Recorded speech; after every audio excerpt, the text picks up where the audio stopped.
يتوجع على جروحك ضميته على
government supposed the people of the UK didn't. Zionism's not compatible with Judaism. The hijacked faith, the state is misrepresenting Israel equals displacement and ethnic cleansing. I know I'm on a list for being more verbal. Curse every Zionist since Theodore Herzl. Balfour was not a wise man. Jacob Rothschild between them and Russia they created a story wild.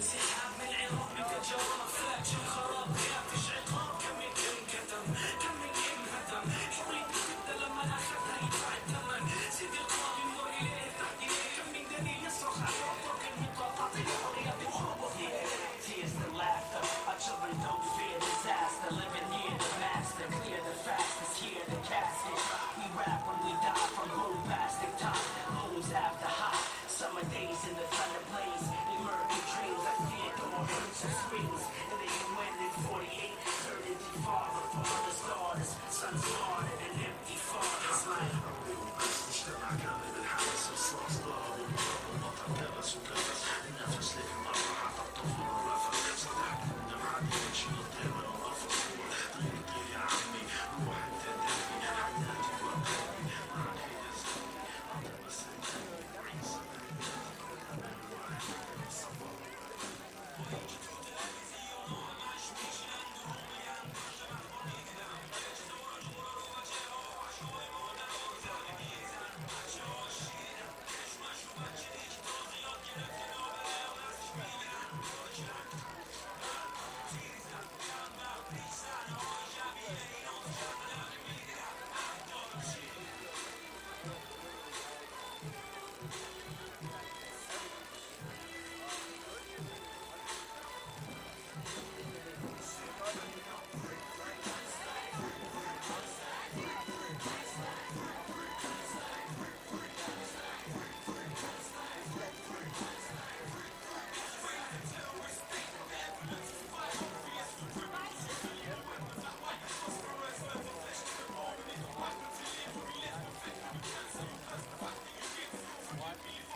afternoon, everybody.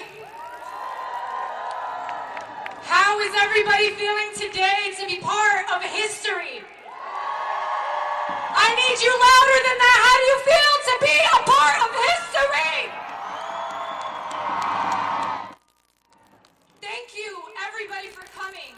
I want every single one of you to repeat after me. من المية للمية.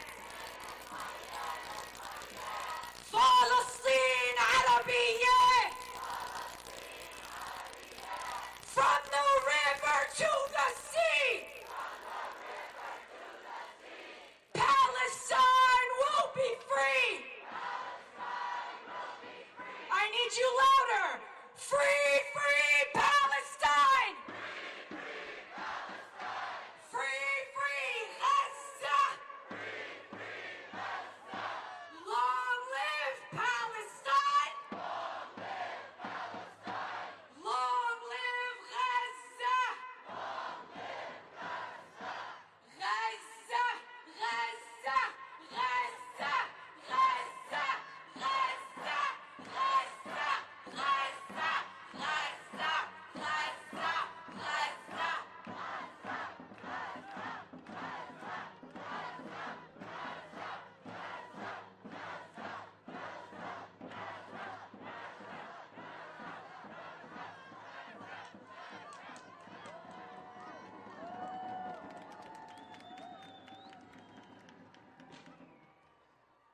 We are making history today. Free Palestine! Free Palestine! From the river to the sea! Palestine will be free! Family, relations, friends, comrades, sisters, brothers. We're almost getting started. Almost. There are thousands of people still on their way. Buses are coming down from Maine, from Boston, from New York, from Philadelphia, from Ohio, from Chicago, from Florida, from Texas, from New Mexico, from Arizona, from California. We are getting ready to shut it down. We are ready to send a strong message to the White House. Ceasefire! Ceasefire! Ceasefire!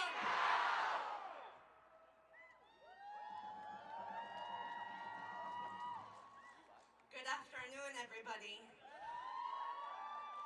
We're here. As Manolo said, we're going to get started in a bit. We're waiting for everybody who has come from so many places, have driven for hours to join us. We're going to start to get ready for prayer for the Hud. Sheikh Omar Suleiman is going to lead the Hud today. So he'll be leading Salah from the middle section. What we are asking, please, is for those of you who are in contingents in the middle here to please move so that people who want to pray can come around this way. And Salah will be here. Ibla is this way.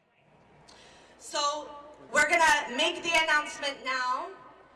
Salah won't start until about 1, but we want to start moving people so it can be in an organized fashion. Does that sound good? We're here in Piscataway territory. This is Piscataway land in Chocolate City, a historically black and presently black city, right? So we're recognizing where we're at, and we're going to start it our way. We're going to start it with prayer. So please, for those of you who want to pray, please come around. And for those of you here in your contingents, Please move, start to make room for our brothers and sisters and siblings. And then after prayer, we'll get back into formation, I promise. يعطيكم الألف عافية. We're here, y'all. Let's get it started.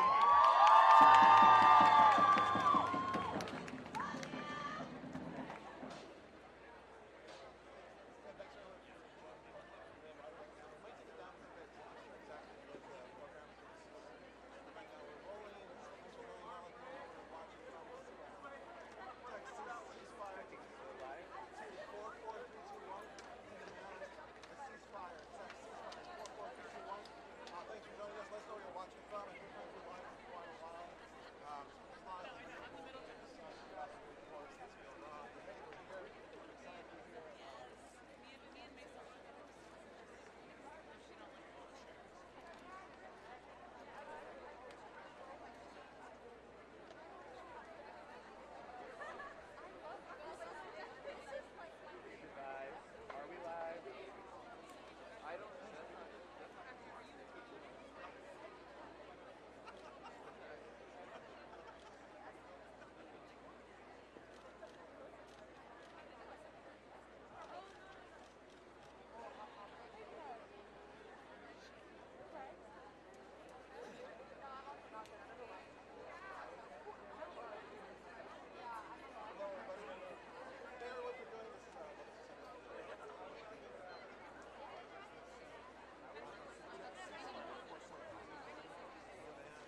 almost ready to pray, I want to clarify something. Under the stairs, that's the main place where folks are being asked to move, please. The banners, y'all can stay. The front here, you're all right. Just under the stairs, that's what we're gonna utilize. Is that understood? We clear? All right? Okay. You got this, community. I know we get organized.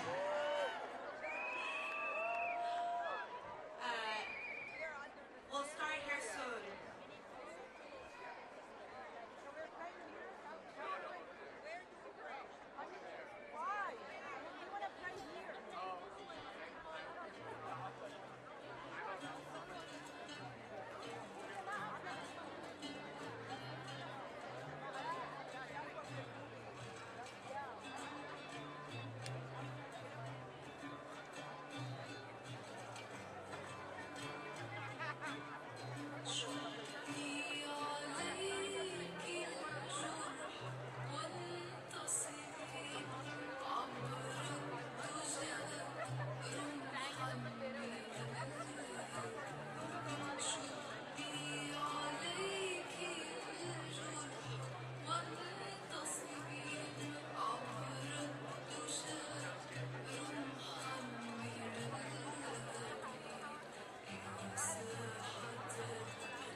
As you prepare your breakfast, think of others.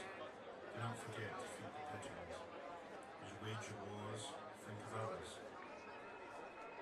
I gotta ask you a question. I know not believe in, I can't trust Obama.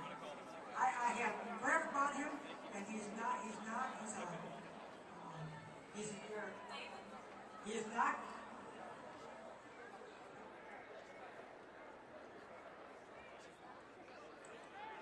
As you prepare your breakfast, think of others.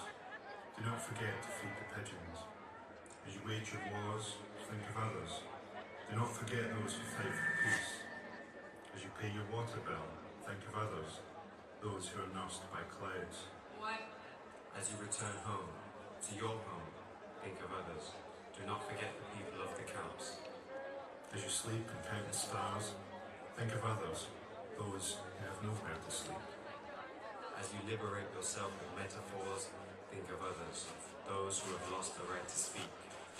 As you think of others far away, think of yourself and say, if only I had a candle in the night.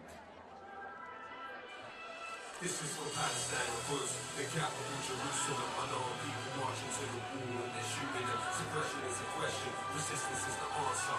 Long live Palestine, long live Gaza. Palestine, of course, the capital, Jerusalem. Unarmed people marching to the wall and they're shooting them. Suppression is a question, resistance is the answer. Long live Palestine, long live Gaza. All you see is war every time you turn your head. Bloodshed on the floor.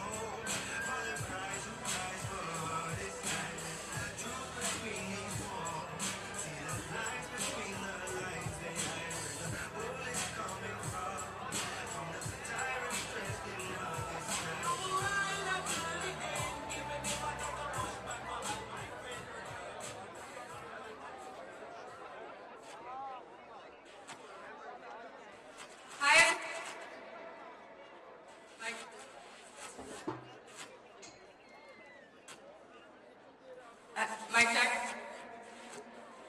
1, 1, 1. Can everybody hear me? All right. Over here, if you're facing stage,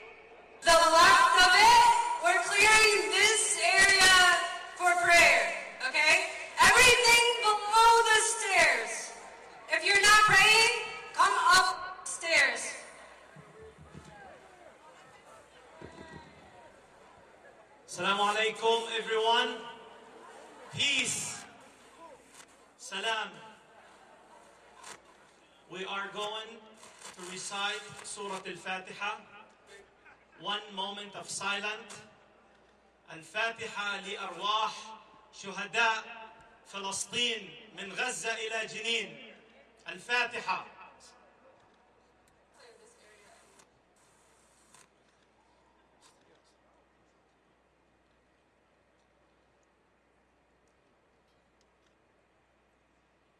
Ameen. We will call Adhan, inshallah, in 2 minutes. And Brother Omar, inshallah, will lead us Dhuhr and Asr prayer. In that right corner, Qibla is northeast, this way. So if you can just give us this area here, inshallah, for prayer.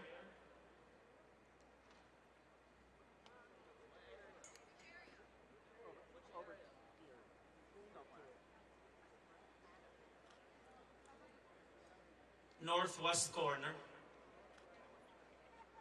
And we're going to be facing northeast corner, inshallah, northeast direction.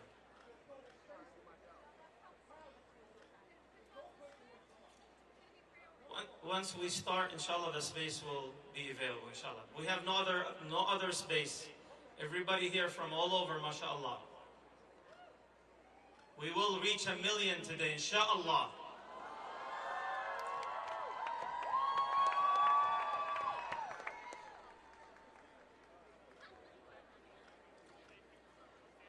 Allahu Akbar, Allahu Akbar,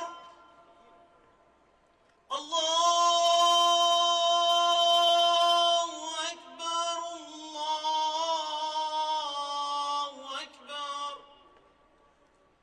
Ashhadu an la ilaha illallah.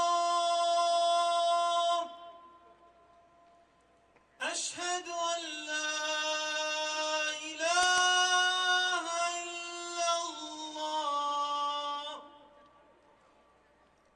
أشهد أن محمدًا رسول الله.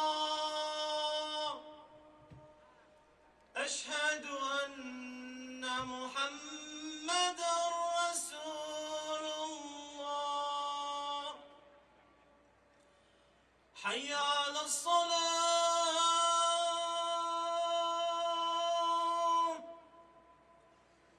حي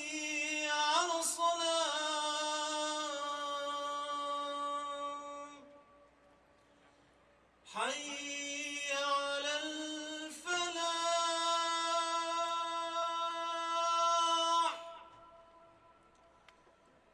حي على الفلاح.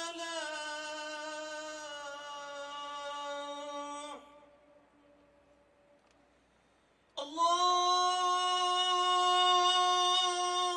أكبر، الله أكبر. لا إله إلا الله.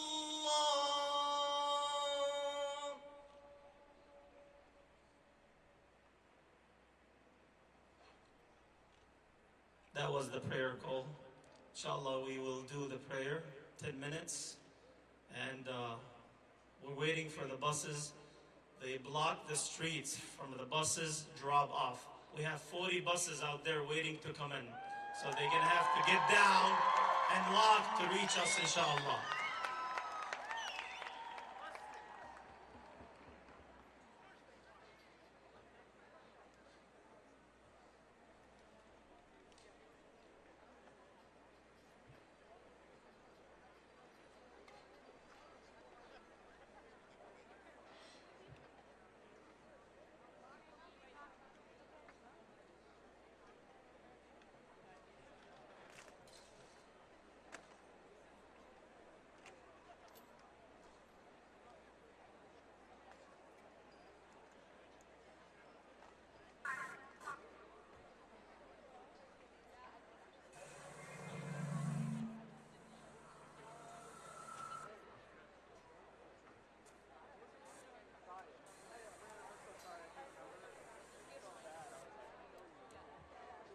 Just for clarification on where to pray, if you see that tall, the tallest Palestinian flag, A'la Alam Palestine, follow that flag for salah, for prayer. Are we good? Thumbs up. Everyone know where to pray? Wonderful. Thank you.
Sorry, man. I know it. How are you? Great. Never better.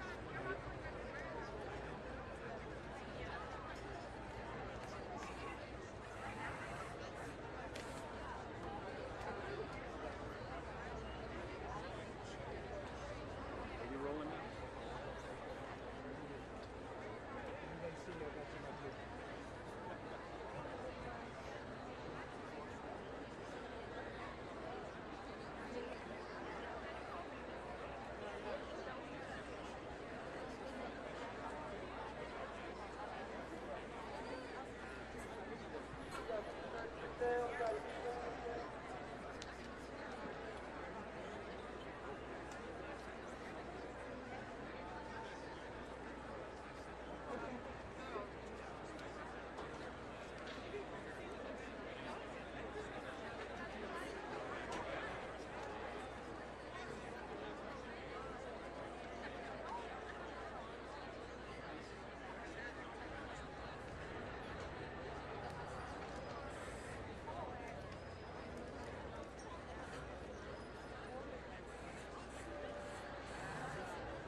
Okay, folks, prayer is right now. If we can save the chants until after, we welcome the chants, but please let's get through the prayer. Thank you.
It's back in the back left corner there.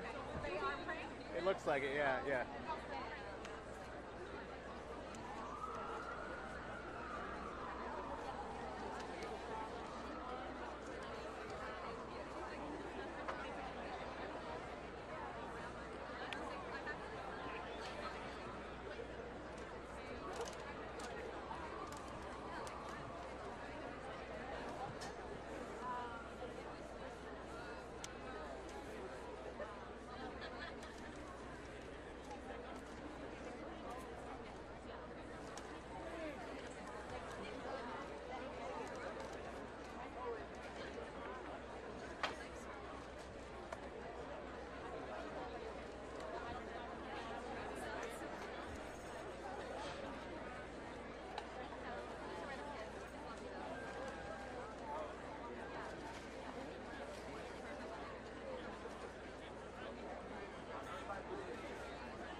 Free, free Palestine! Free, free Palestine! Free, free Palestine! Free, free Palestine! Long live Palestine! Long live Palestine! Long live Palestine! Long live Palestine! Free, free Palestine! Free, free Palestine! Free, free Palestine! Free, free Palestine! Long live Palestine! Long live Palestine! Long live Palestine! Long live Palestine! Lift the siege on Gaza now! Lift the siege on Gaza now! Yo, I need us to shake the streets of DC! Lift the siege on Gaza now! Lift the siege on Gaza now! Lift the siege on Gaza now! Lift the siege on Gaza now! We want justice, you say how? We want justice, you say how? Lift the siege on Gaza now!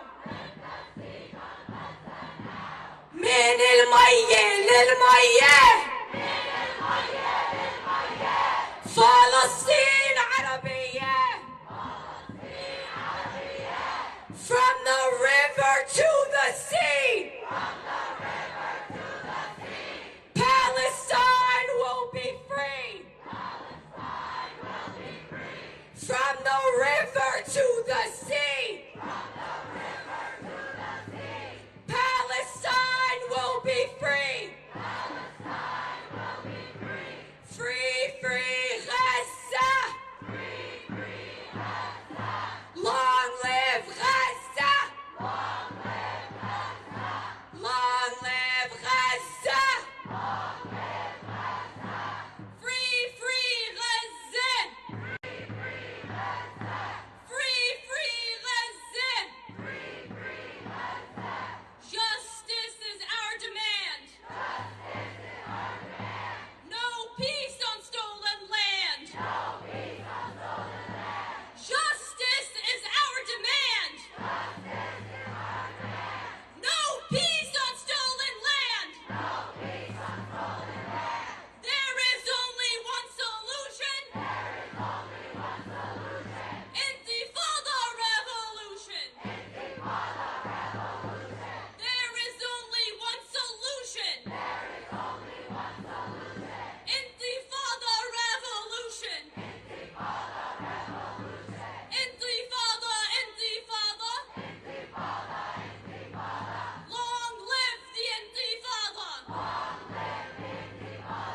Intifada, intifada.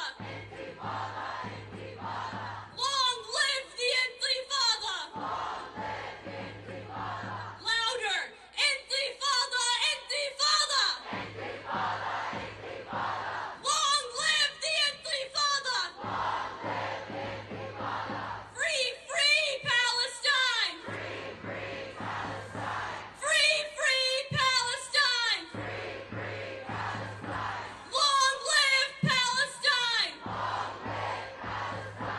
Long live Palestine! Free, free Gaza. I need every single one of you to lose your voice after chanting the top of your lungs today. Free, free Gaza. Free, free Gaza. Lift the siege on Gaza now. Lift the siege on Gaza now. Lift the siege on Gaza now. From the river to the sea. Palestine will be free. From the river to the sea. Palestine will be free. We want justice, you say how? End the siege on Gaza now. We want justice, you say how? We want a ceasefire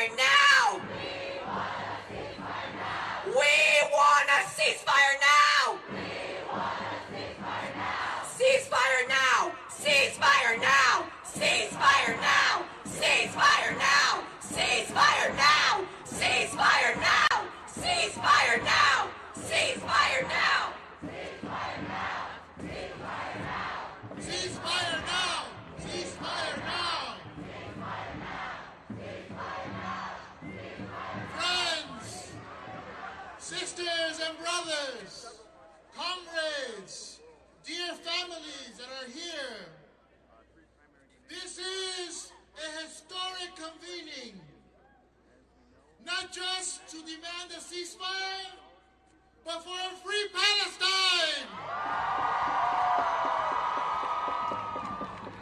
People have been traveling from across the country to be here today. But not just in Washington. In over 100 cities around the world, people are marching. In Beirut, in Sao Paulo, in Jakarta, in Karachi, all over the world, the people say the same thing. Free, free Palestine! Free, free Palestine! Free, free Palestine! Free, free Palestine!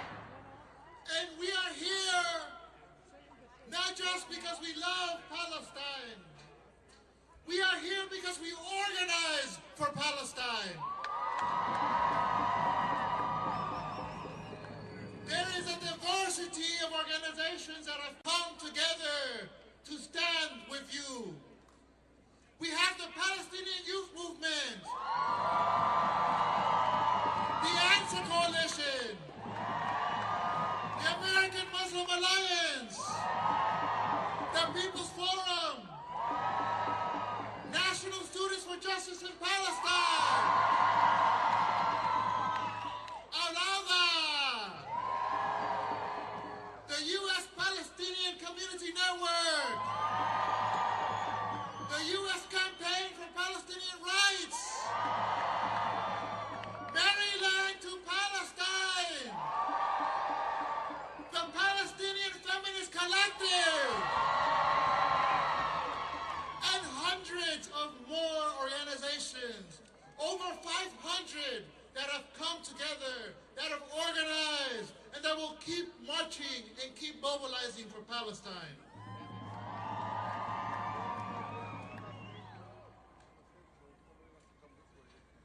We wanted to start this historic day by acknowledging that many of us, I think all of us, are here in a deep state of mourning.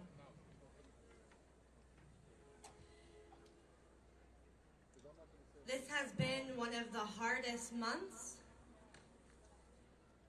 in my lifetime. And I'm the post-Oslo generation. This has been one of the hardest months in history for our people. And we're here knowing that we have a deep conviction that Palestine will be free in our lifetime.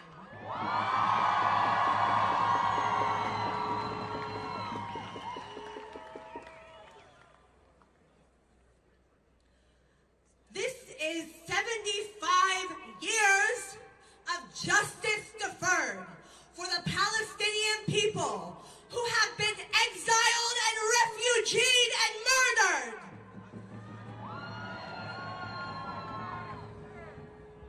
This is 75 years of memory, of a commitment to our land, to our people, to our martyrs, to our children, that we will never abandon them.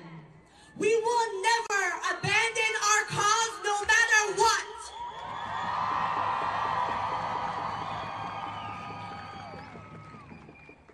I want to also acknowledge that all of y'all out here today have spent the last month, and I'm sure a lifetime, individually organizing and doing everything you can for Palestine. And that's all y'all. We have Palestinians here. We have out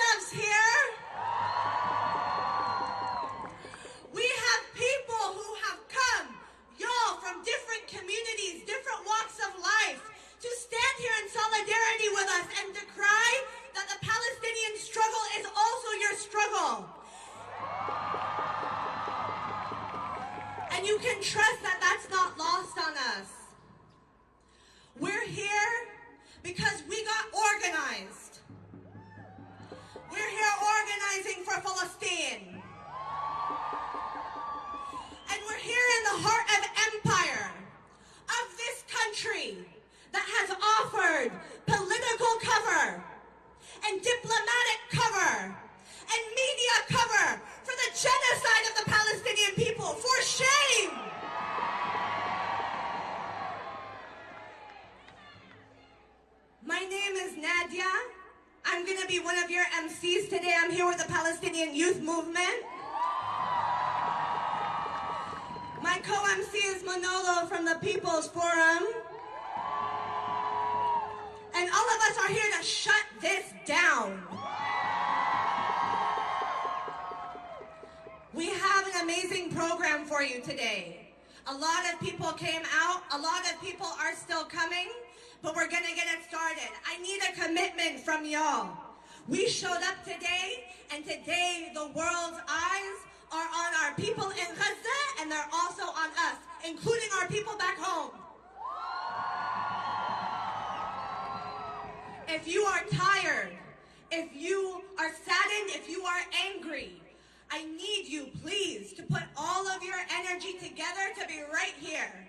Because we are demanding a ceasefire now.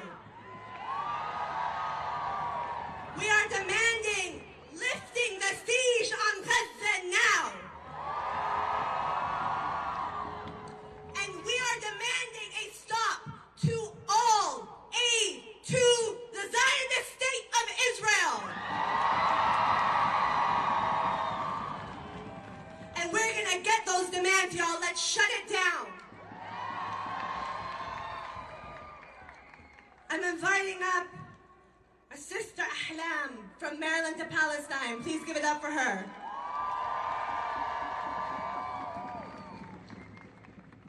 Hello, marhaba, ahlan wa sahlan, and welcome to DC. My name is Ahlam, and I am part of Maryland to Palestine, a Palestinian-led grassroots abolitionist org fighting in Maryland for the liberation of Palestine. It is heartening to see so many of you out here standing up for Palestine. In the last 4 weeks, we have seen the most violent, abhorrent, inhumane attacks on our people. And while people are finally starting to call it what it is, a genocide, we know that the Zionist entity has always had genocidal aims. But they will never achieve their goals in erasing us. The occupiers have been losing since they failed to expel all of us in 1948. They lose when thousands of us flood the streets. They lost today. In the past few weeks, there have been many sentiments flying, including the one that we should not be too emotional. I disagree. Every single image you see of a mutilated Palestinian child should make you feel sick. Every time you hear a Palestinian mother or father crying, that should break your heart. You should be angry. Righteous anger is not hatred, it is love. Righteous anger is love for our people, our land, and humanity. We should be angry when it's our money going to fund these atrocities. They are stealing billions of your dollars to go to the Zionist entity. Shame! Now the question becomes, what do we do with all of this anger? We are not powerless. The power lies with the people, and we will use it for change. We will not get our names written on Starbucks cups while Palestinian children are writing their names on their arms so that their bodies may be identified after an airstrike. We will not spend our money at businesses that stand with and support the occupier. We will continue to boycott Starbucks, McDonald's, HP, SodaStream, Puma, and Ahava to hit them where they hurt the most, their pockets.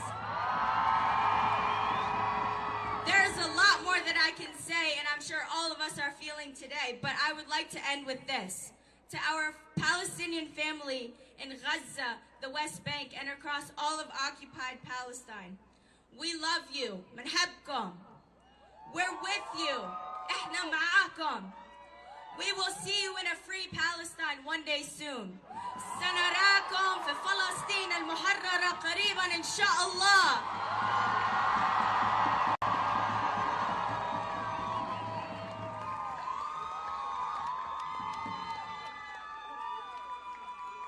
That's right. We're gonna bring up our Sema from Dissenters. Make some noise. Hello, everybody. I'm so excited and grateful to be here with all of you today. My name is Arsema, and I'm representing the voice of Dissenters. Dissenters is an anti-militarist organization working to reclaim our resources stolen from us by the U.S. empire and the war industry, and to invest in life and collective liberation. Last week, Dissenters helped co-organize a national day of walkouts where tens of thousands of young people walked out at more than 120 schools across the continent. The truth is, young people in this country stand with Palestine.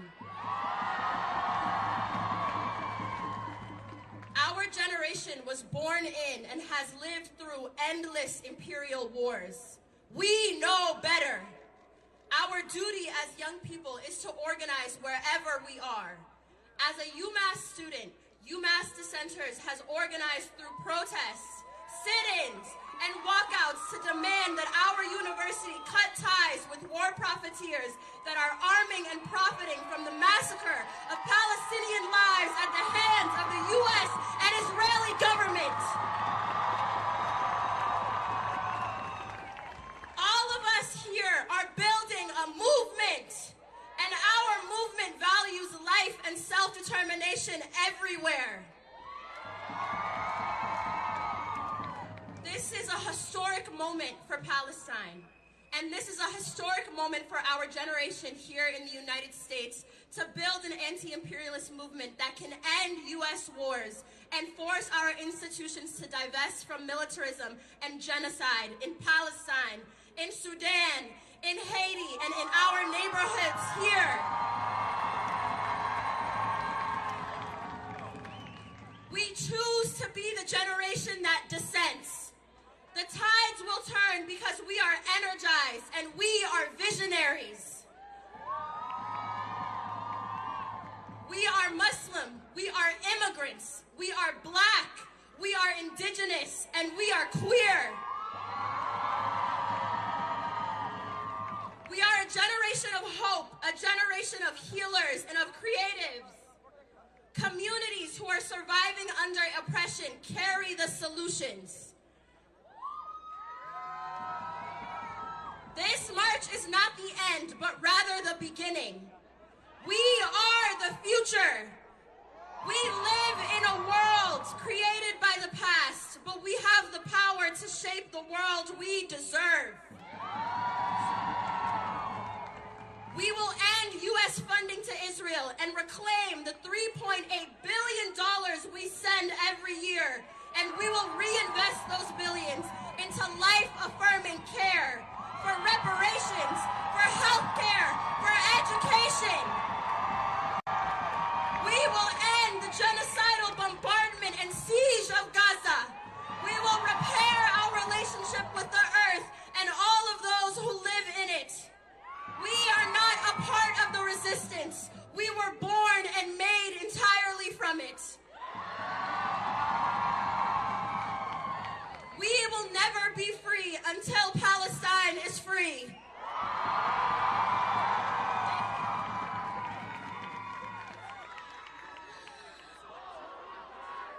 Free Palestine! We're gonna bring up Jasmine Nicole Williams from Artists Against Apartheid. Make some noise, y'all. Let's keep the energy up.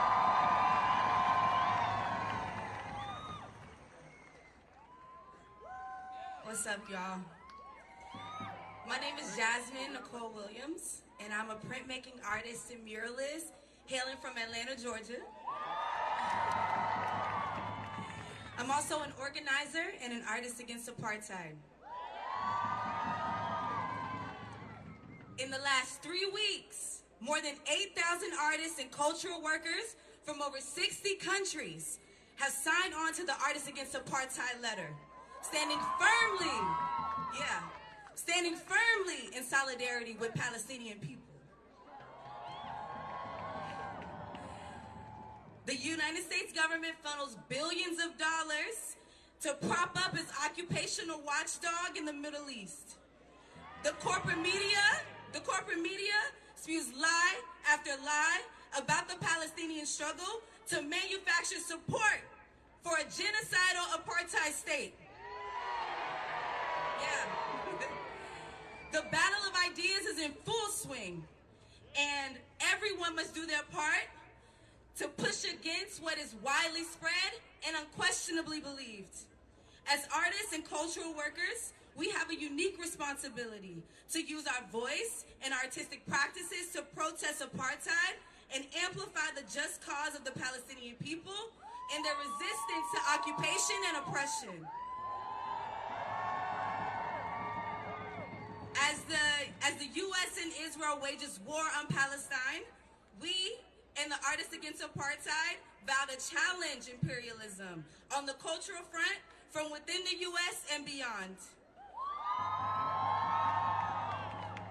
We commit to using our platforms to combat the massive misinformation campaign without fear of repercussions.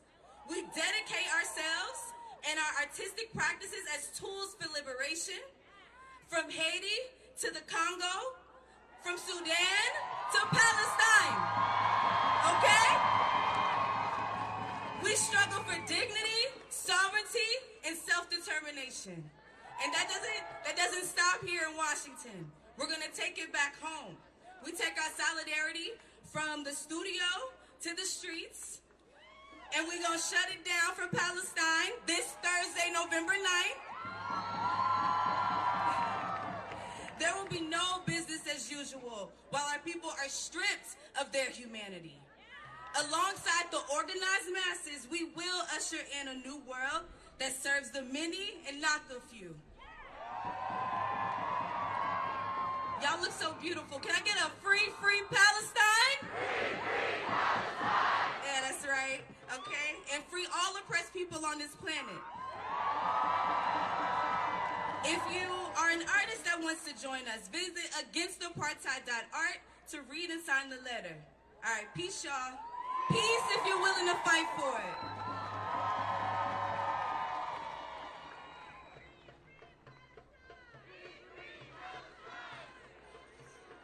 Long live Palestine! Long live Palestine! Free Palestine! Free Palestine! Free Palestine! Free Palestine!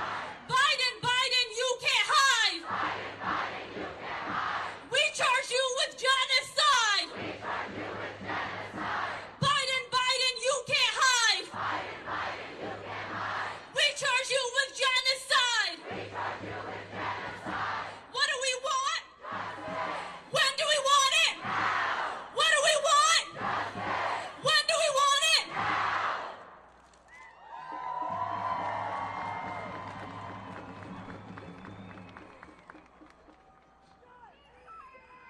Our next.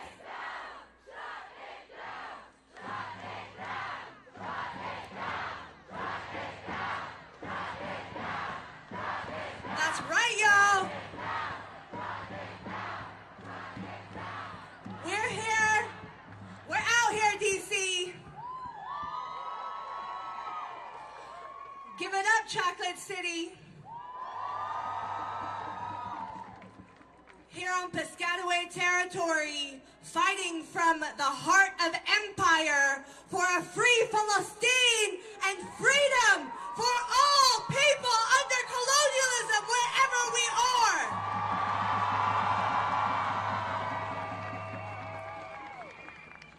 We're gonna bring up next Dr. Hatem Bazian, coming to us from UC Berkeley. Please invite. Assalamu alaikum. First, let me give recognition to the indigenous people on whose land we stand today. Also, to give honor and respect to our black brothers and sisters who brought to this country in the hulls of ships but continue to teach us lessons in resilience, in leading the moral arc of this country, being the creative force like no other. We stand on their shoulder. I want to take a minute to express my deepest gratitude to the youth, to the students, to the young people that have stood against the machine. You are making a difference from the halls and the streets of Washington, D.C. to every corner of the world. Today we're gathered here not only in Washington, but in Bolivia, Colombia, Brazil, London, and across the world to say unequivocally to the world that we have witnessed the hypocrisy of this world. We say to you, you have trembled on every aspect of human rights. You have completely disregarded international law. And Biden, Genocide Joe, we need to tell you that no amount of hypocrisy, of trying to tell us all of a sudden that you're going to have a national plan on Islamophobia at a time where you're throwing bombs on the heads of our brothers and sisters in Gaza. That will not work. That will not work. Your days for coming around and getting Muslim vote for nothing are over.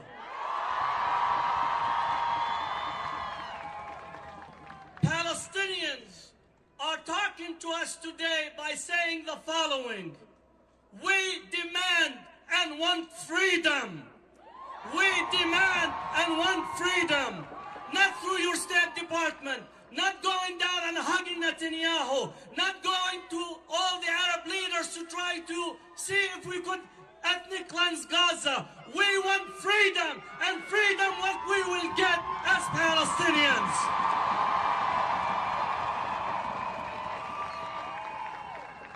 And if you have not read history, Palestine was the last settler colonial project to be commissioned by these Western hypocritical countries. And as we celebrated the release of Nelson Mandela and the end of apartheid, the last settler colony in Africa, we will celebrate the end of settler colonialism in Palestine. Why? Because that's what justice calls. That's what courage calls for. That's what integrity calls for. We say freedom for Palestine. Freedom for Palestine. Freedom for Palestine.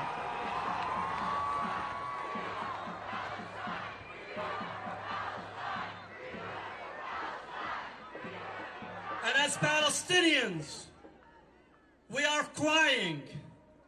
We are in deep sadness. We're in deep mourning. But don't mistake this for the lack of resolve, that we will stand until we see a free, dignified Palestine. Assalamu alaikum.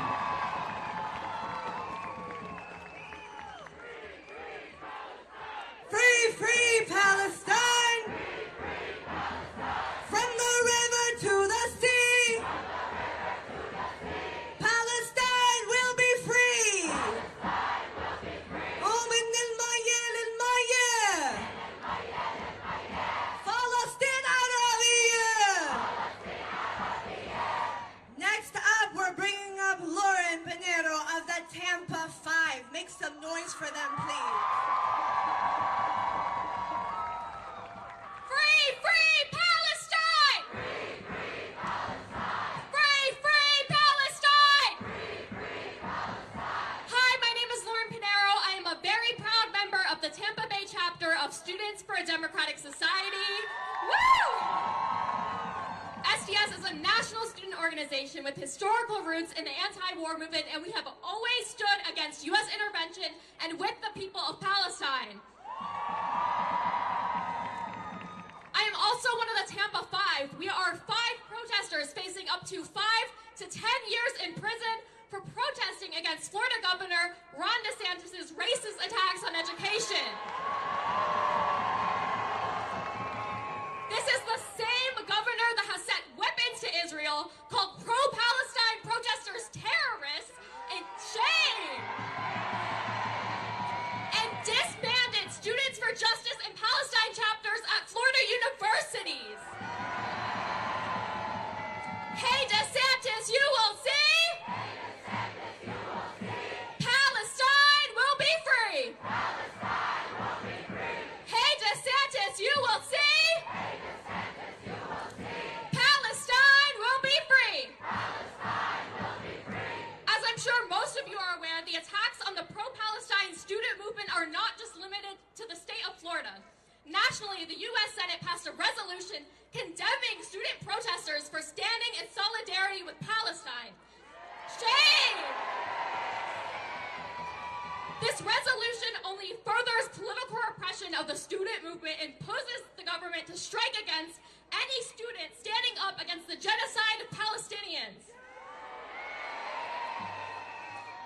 SDS and the Tampa Five stand in unconditional solidarity with Palestine in their struggle against the Zionist apartheid state of Israel.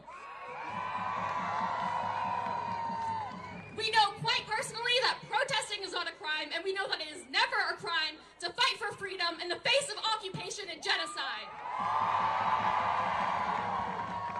As people living in the belly of the beast, we see that our struggles are connected to those of Palestinians. The same tactics that the Israeli occupation force uses to oppress Palestinians are the tactics the police use here to repress free speech and attack black, brown, and poor communities. We have an obligation to call for no U.S. aid to Israel. With over $14 billion sent to Israel, there's blood on Biden's hands. Without the U.S.'s aid, the apartheid state of Israel would collapse overnight. Biden, Biden, you can't hide. Biden, you can't hide. We charge you with genocide. Biden, Biden, you can't hide. Biden, Biden, you can't hide. We charge you with genocide. It's obvious that our government is standing on the wrong side of history. All across the globe, the people have made it clear that they stand with Palestine. From here in the U.S., to Cuba, London, Colombia, and Bahrain, the movement for Palestine is only growing stronger. We're learning from the bravery of Palestinians on the ground in Gaza and showing solidarity through massive student walkouts, sitting in representatives' offices, and blocking highways. These politicians should be ashamed of themselves for the stances that they're taking. And that's why we're going to march. And that's why we're joining the coalition to march on the RNC and the DSE next year in 2024. They're trying to stop us every step of the way because they don't want us to protest or to resist or to use our voices. But we know that protest and resistance is how we win.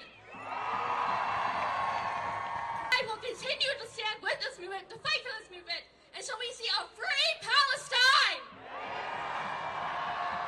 We say no U.S. aid to Israel, end the siege on Gaza, victory to Palestine. Free, free Palestine. Free, free Palestine. From Palestine to Mexico, these border walls have got to go. From Palestine to Mexico, these border walls have got to go. From the river to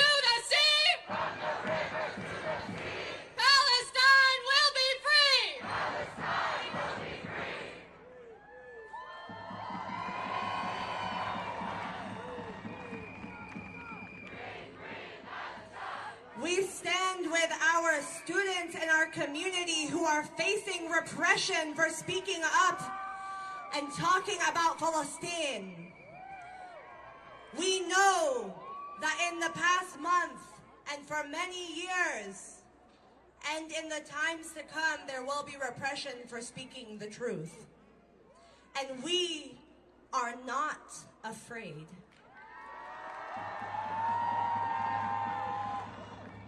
Because we have a just cause.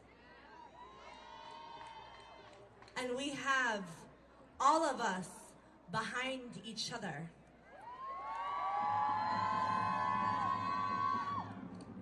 We're gonna bring up next Imam Mahdi Bray. Please give him a round of applause.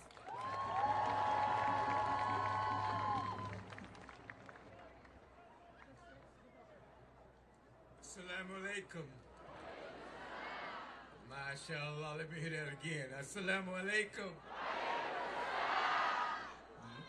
MashaAllah, you sound marvelous. Bismillahirrahmanirrahim. My dear brothers and sisters, bombs over Gaza.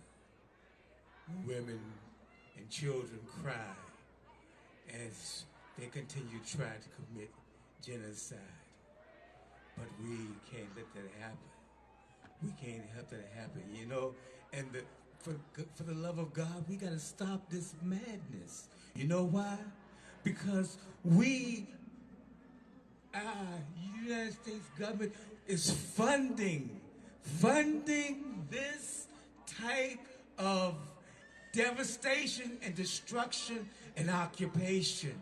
And we say, not one nickel, not one dime, no genocide in Palestine. We who believe in freedom cannot rest till it come, and we will continue to fight for freedom. We will continue the struggle for freedom. You know, I think President Biden, he's got it all twisted, you know. He's been listening to the pundits and the disinformation liars. Because what we want and what we demand is a ceasefire now. Ceasefire now.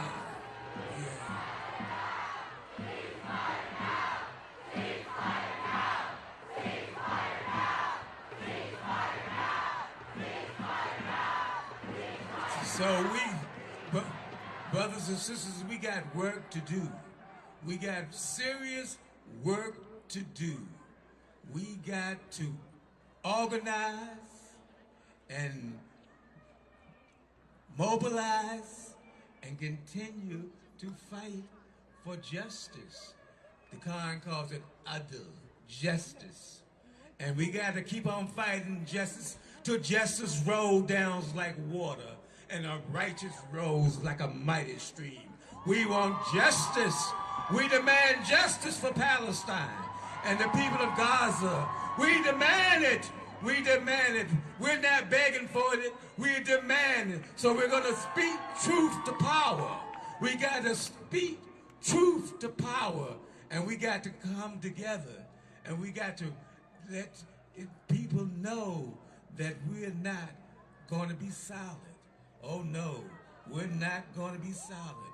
We're going to not be like a little meow kitten. We're going to roar like a lion. And we're going to continue to raise our voices. We'll raise our voices, and we're going to lift all of our voices, and we'll lift every voice and sing till earth and heaven rings. Rings with the harmony of liberty and facing the rising sun, for our new day in Palestine has begun, and we'll march on and we'll fight on until victory is won. Free Palestine, free Palestine, free the land, free the people, free the land, and free Palestine. Free Palestine! Freedom Palestine! La ilaha illallah.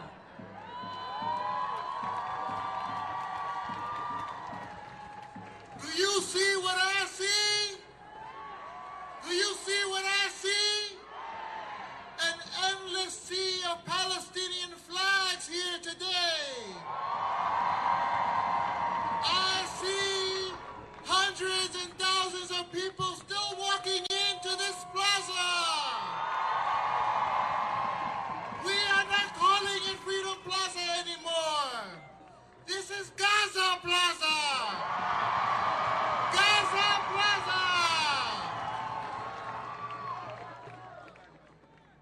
Joe Biden, we charge you with genocide. Every tank, every weapon, every bullet that you send to Israel kills our brothers and sisters in Gaza. Biden, you have blood on your hands. And to keep talking about the struggles that unite our people across this country for Palestine, we have a representative from the Black Alliance for Peace.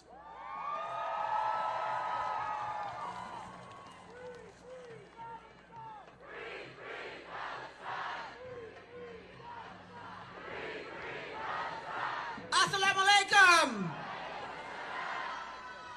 Good afternoon, comrades, friends, and Zionists, because I know you out here today. The silence of betrayal beyond Palestine. I'm an organizer with Black Alliance for Peace. We want to thank all the organizations that made this event so successful.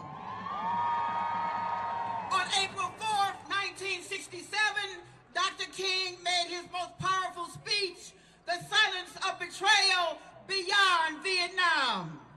He spoke out and condemned the U.S. war against Vietnam. He said the U.S. was the greatest purveyor of violence in the world, and that is still true today. Looking at the last few weeks, Palestine is today's Vietnam. We will not be silent. We of Black Alliance for Peace stand firm in solidarity with the Palestinian people and all of their resistance forces. We say yes, immediate ceasefire, humanitarian aid now, end all U.S. funding for racist Zionist Israel, and so on. End the occupation, the right of return. The right of return. These things and more we must organize and make possible because the world stands with Palestine. Now to my Palestinian friends out there, where y'all at right now? Where my Palestinian friends at right now? To my Palestinian family, I'm a proud black woman. I'm a proud African woman, but I'm embarrassed at some of these civil rights leaders, these Negro Zionists with their cowardly statements. I'm talking about Reverend Al Sharpton, Reverend William Barber of the Poor People's Campaign, Congressman Reverend Raphael Warnock, and even Martin Luther King III. None of these so-called civil rights leaders condemned the 2014 bombing of Gaza. Not a one. Reverend Barber never gave a sermon about poverty in Gaza is a direct result of the Zionist occupation.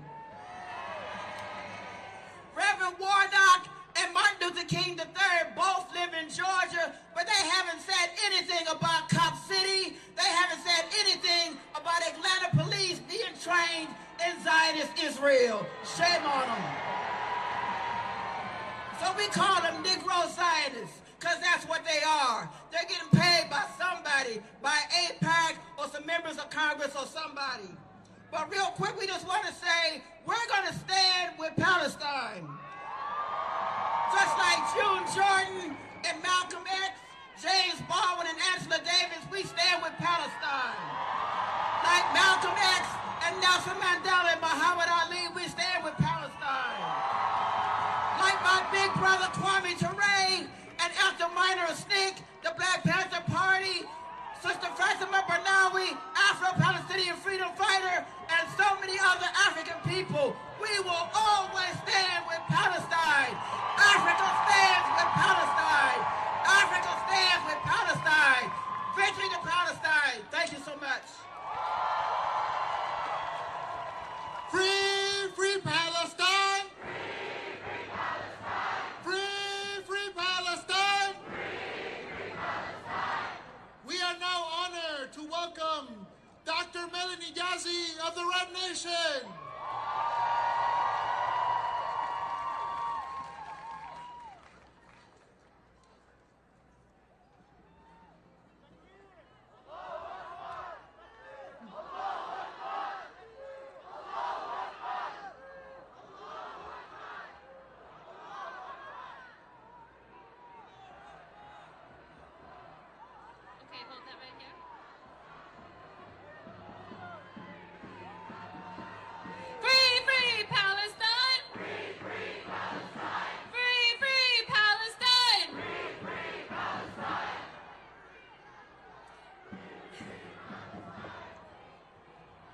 Okay.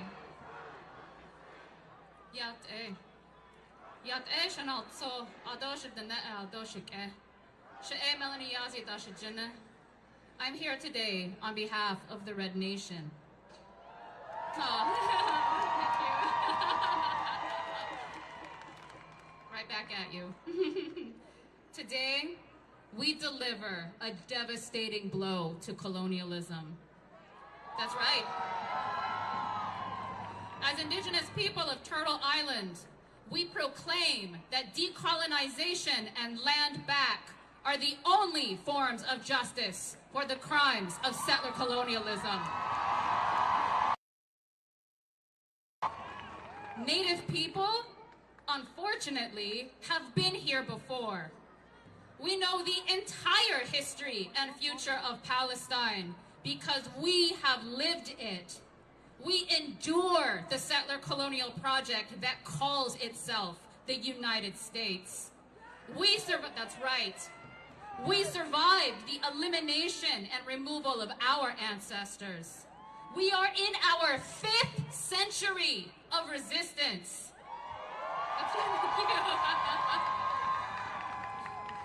We know that Palestine's future is a certain future because we are still here.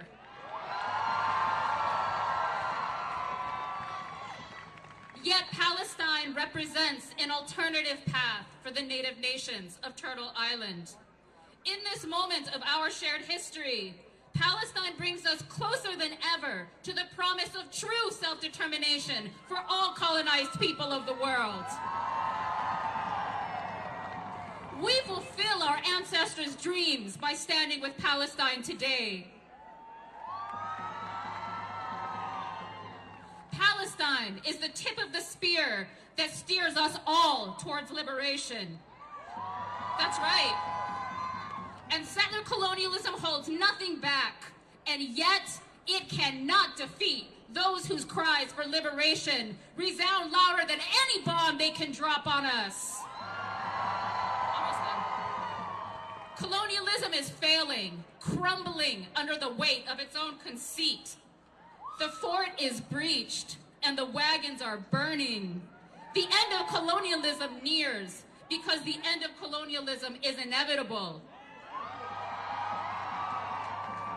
The United States wages endless wars to maintain its position as the supreme settler colony of the world. Ours is the oldest struggle against U.S. colonialism. Now is the chance to redeem your humanity, settlers of our stolen land. By standing with Palestine and standing with us. That's right. The end of U.S. imperialism is the only solution for us, for Palestine, and for the world. Mark our words. The humble people of the earth have spoken. There is no place for colonialism on Mother Earth. For the earth to live, colonialism must die. That's right. A free Palestine frees us all to build a future of peace and equality. Today we join our Palestinian relatives in a righteous struggle to author a new society. To our relatives in Gaza, we say, through kinship we are strong. May our message carry far across the sea. Gaza, Gaza you will see. Palestine will truly be free.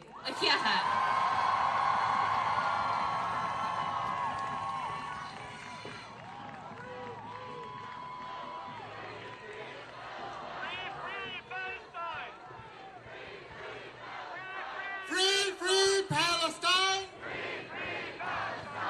We now have a speaker from the Deep South, from the struggle to stop Cop City! Marty White from Community Movement Builders. Repeat after me. It is right to rebel. Israel can go to hell. It is right to rebel. Israel can go to hell. Hello everyone, I'm Marty White from the Atlanta chapter of Community Movement Builders. We are a mass-based organization fighting for self-determination for Black or African people here in so-called America, and one of our principles is to stand in solidarity with other oppressed people fighting for self-determination, especially Palestinians. The first thing I want to get into here is that Palestinians are showing us what decolonization really looks like. I feel like in recent years, decolonization as an idea has been spoken of by many people as a sort of abstract and esoteric concept divorced from material conditions. Decolonization has become something that people speak about only conceptually or even metaphorically. Some of these people will speak in flowery language about decolonization, and it becomes a sort of defamed concept, and they turn their backs on the oppressed when they face the realities of hard struggle. They suddenly become pacifists, clutching their pearls while oppressed people fight tooth and nail for their freedom. But I want to make it very clear that for the oppressed and colonized people of the world, for the Palestinians living in the open-air prison of Gaza, having faced decades of ethnic cleansing, land theft, and repression, decolonization ain't a metaphor. This shit is real. Palestinians have a right to rebel. What that means is they have a right to fight to free their land from the river to the sea by any means necessary, and I do mean any means necessary. We here in imperialist America, which sends billions of dollars to fund the genocidal Israeli war machine, have an obligation to stand by the Palestinians in their fight for freedom. I've said it before and I'll say it again. When the Palestinians strike at settler colonialism and fight back against the Zionist regime, the victories won are victories for the world's people, and the losses that have been suffered by the masses of Palestinian people are losses for the whole world's peoples too. Palestinians are facing settler colonialism, which is similar to what we face here in America, right? Just compare the Nakba to what's happened to indigenous people. And our struggle is connected in other ways as well. Look at the Gilly program in Atlanta. The police that are killing people, like Johnny Holman in Atlanta, are actually get training in Israel through this program. It's supported by local universities like Georgia State University. These things are connected. They're learning how to kill us from the IDF. The enemy has solidarity. We need to have solidarity with each other too. Black, brown, and indigenous people should have solidarity with Palestinians as well. Everyone should support the struggle against Zionism and stand with the Palestinian people in struggle. Thank you very much.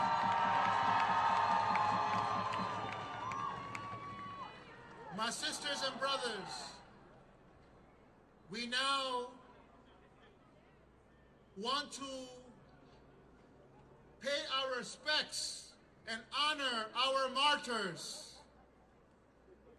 We ask for a moment of silence for the more than 9,000 Palestinian people who have been murdered in the genocidal war of Israel against our people. Let us begin this moment of silence.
We will never forget our people who have paid the ultimate sacrifice, which is death, for our freedom. To be a martyr is a status in our community that is unlike any other. May we be humbled by the sacrifice of the people who have lost their lives struggling for Palestinian liberation, self-determination, and sovereignty.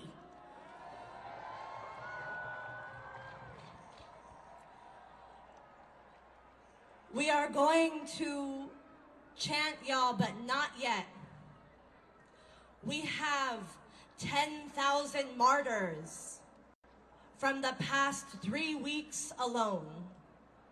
Almost half of them are children. We're going to bring up Sheikh Omar Suleiman. Please give him a round of applause.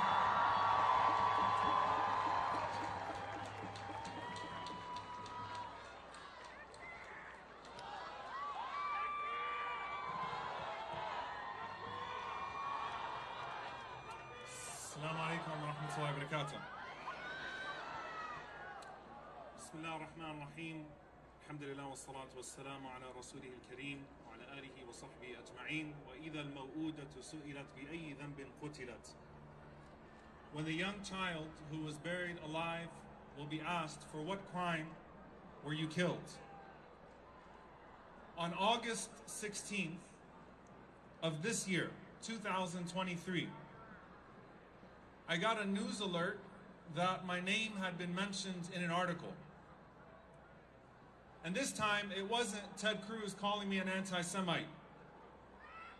This time, it was another Omar Suleiman, a 16-year-old who shares my name, who was murdered in the West Bank, where, by the way, there is no Hamas. And he was shot in the chest in cold blood while he was riding his dirt bike around the West Bank, where his family has lived for generations. His name was Qusay Omar Suleiman, the same name that my parents gave me. Last year,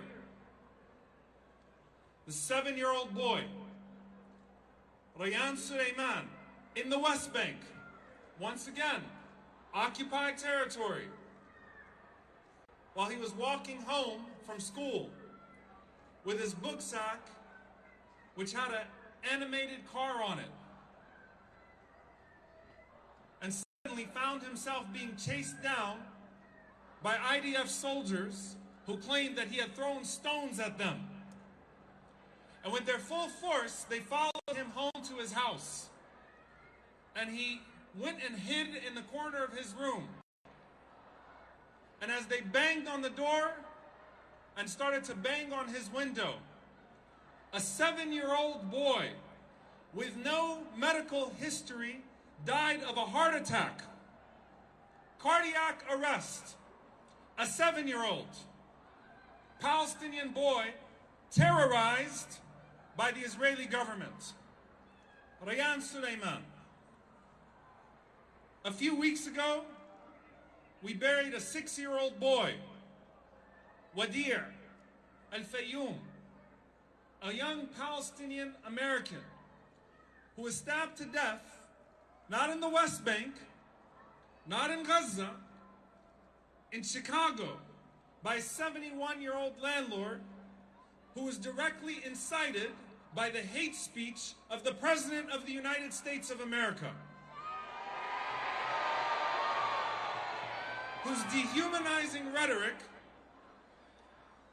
and whose repeated debunked lies about seeing decapitated Israeli babies caused the man to go and decapitate a Palestinian boy.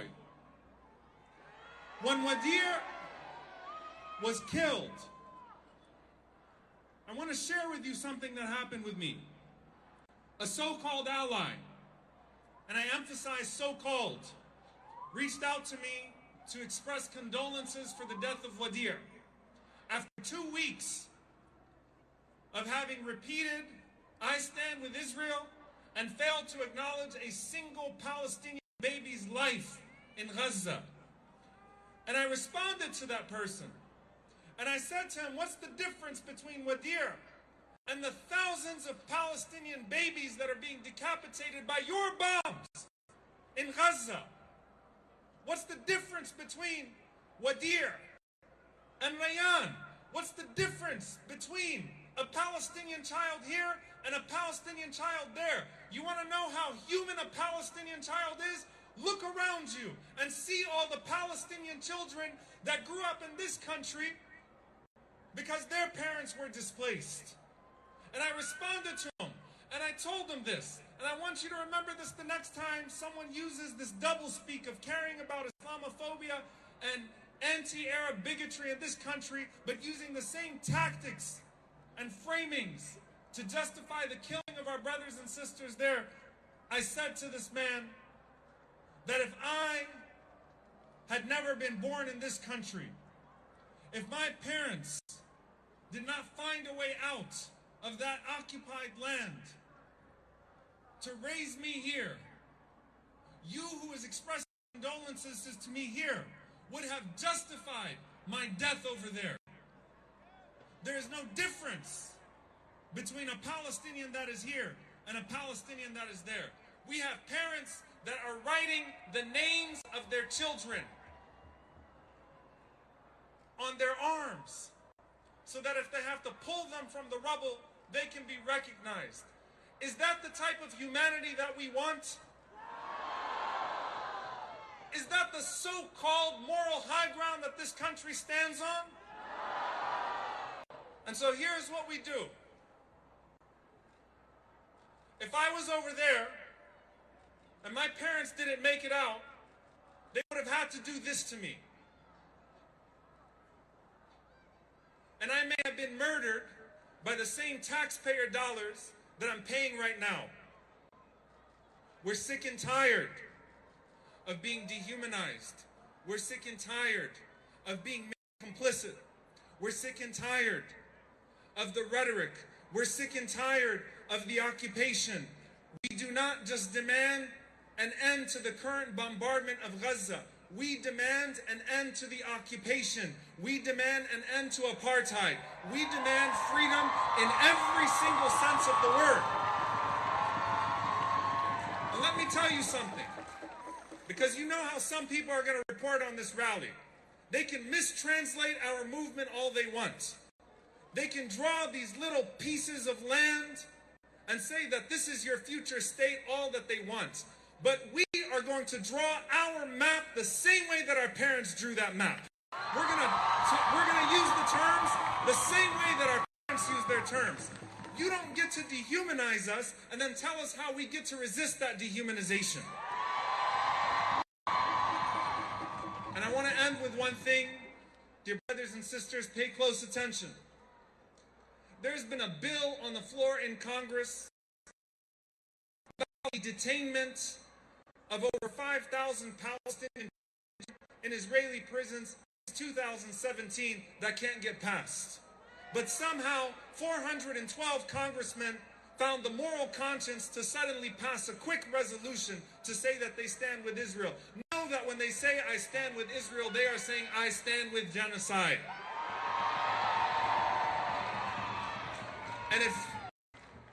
And if Joe Biden thinks that he can use his doublespeak on our community and come back to us and beg us for our votes, let it be known to all of those, including Joe Biden and all of those congressmen who failed to see our humanity today and who failed to hear our voices today, that we will not see their names on the ballot next year, and we will not hear them when they come calling upon us next year. And that we will not allow for them to tell us anymore that the only refuge we have from right-wing racists are two-faced liberals. Dear brothers and sisters, there are thousands of us here today. There are millions of us around the world. I know that it's a time of anger. I know that it's a time of grief, but do not despair. We will mobilize. We will penalize those who dehumanize us when they call upon us to try to get them into office. We will march. We will raise our voices under the full weight of the political and media establishments. We will not give up, because our brothers and sisters have not given up. And even though our names are written on our arms, our parents have embedded Palestine in our hearts. Wassalamu alaikum wa rahmatullah. Free, free Palestine!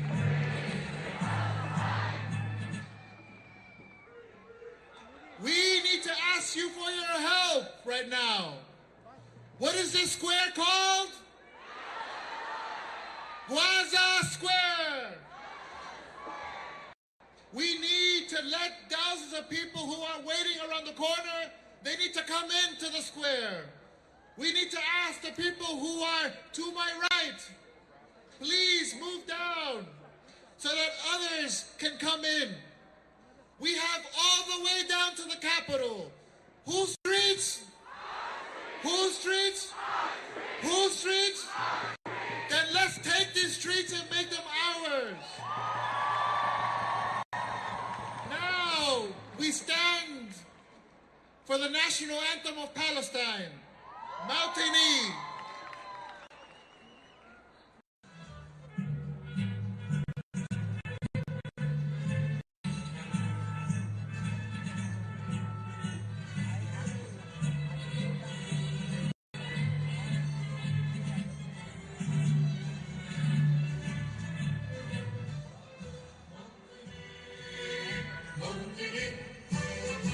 الجلال والجمال والسلام والنبات فيه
to be so loud today.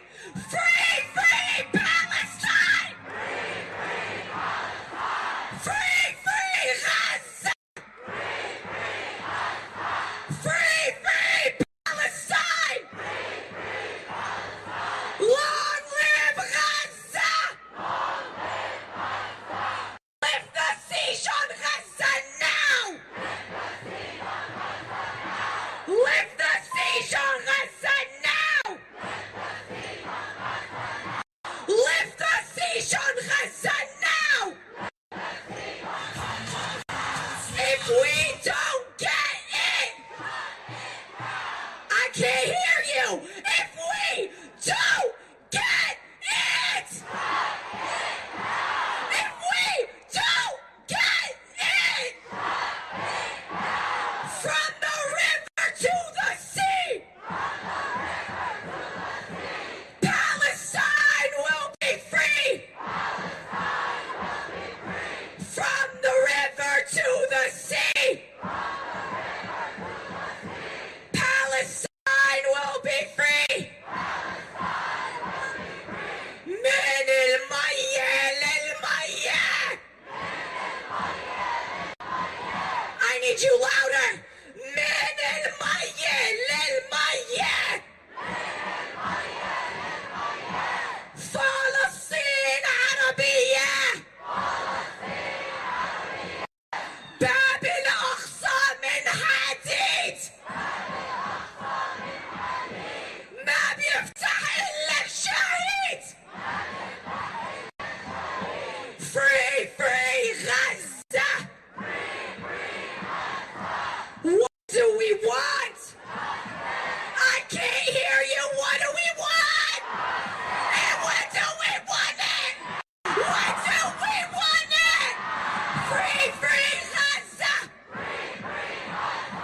Free, free Gaza. Free, free Palestine.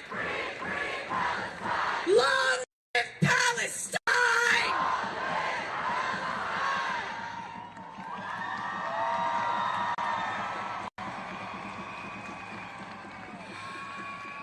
Whoever underestimated Palestinian women were really misled. We're here. We're gonna get loud. And we're gonna kick this thing off.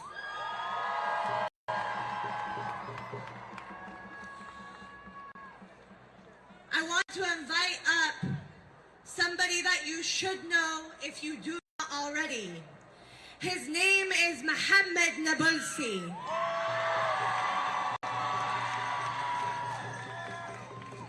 And he is a member of the Palestinian Youth Movement. Please make some noise.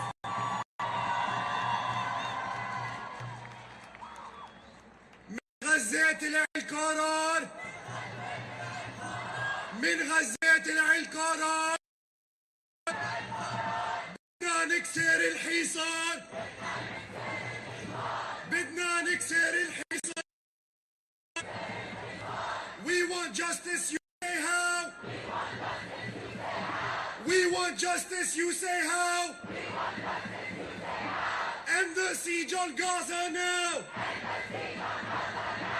End the ethnic cleansing now. We're gathered here in the capital of U.S. empire to unequivocally demand the end to Israel's genocide of Gaza, the end to the brutal siege of our people, and the end to U.S. military aid for Israel.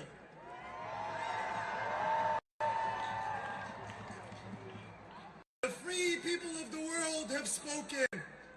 We have made ourselves clear. We demand an end to the U.S. orchestrated, Israeli executed genocide of the Palestinian people. We demand an immediate ceasefire. For nearly a month, we have witnessed a genocidal onslaught on the people of Gaza. Israel has massacred over 10,000 Palestinians, thousands of whom are children. As we stand here, there are hundreds, if not thousands, of Palestinians beneath the rubble of buildings destroyed by American manufactured bombs. Shame. We've seen the wholesale destruction of residential buildings and homes, of mosques and churches, of hospitals and schools. We've seen the mass displacement of over 1 million Palestinians, refugees to be made refugees again, as Israeli leaders call for a second Nakba as though the first one ever ended. Shame. This war on Palestinian life did not start today or months ago. The Palestinian people endured decades of possession of our land, lives, and our very right to return. For 100 years, Palestinians have been subjected to Western and Zionist colonialism, and for 100 years, our people have fought back.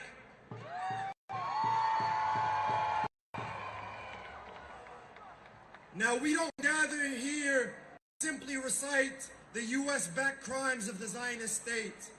We gather here as a show of strength, as a show of power, as a page in the historical record.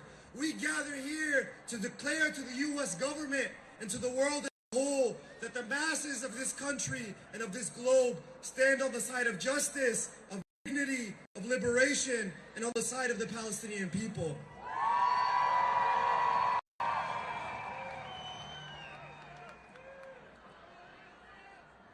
It is not lost on us that the US government sends its military advisors and soldiers, its aircraft carriers and rockets, its weapons of mass destruction to support the genocide of our people. It is not lost on us that this same government mobilizes its repressive vehicles in the US to surveil, oppress, and criminalize our communities and the movement for Palestinian freedom. Shame. We hold no illusions about where the US government stands. The same government and the same politics whose legacy includes slavery and Jim Crow, genocidal campaigns against the indigenous people of this land, genocidal campaigns against the people of the global south, from Korea to Vietnam to Iraq and Afghanistan, just to name a few. And what we know is at every turn, at every campaign, there have been those like us in the streets mobilizing to confront them.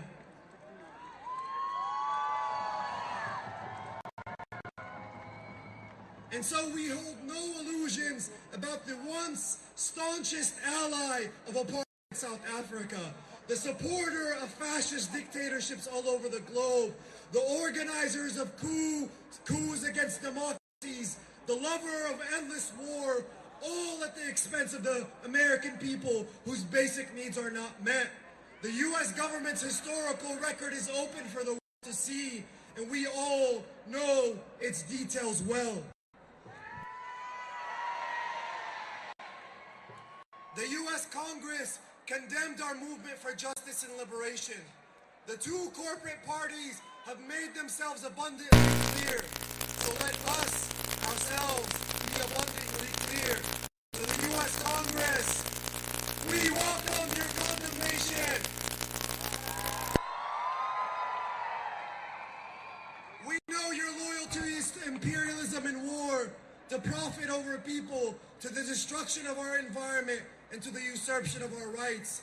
And you know very well that our loyalty remains with justice, with dignity, with human rights, with the exploited and the oppressed of this world.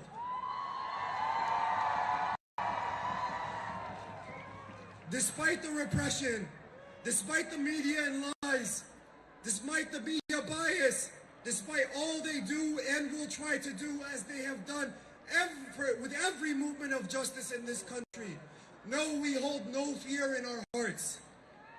We stand on the shoulders of Palestinian children, the children of the stones. We have mobilized in the millions globally and in the hundreds of thousands today.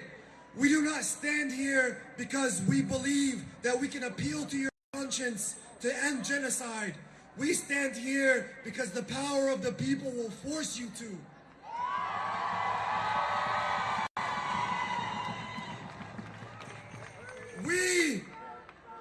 We, the Palestinian youth movement, we, Palestinians, we, the descendants of peasants and refugees, we, the siblings and offsprings of martyrs and prisoners, we are proud of our people.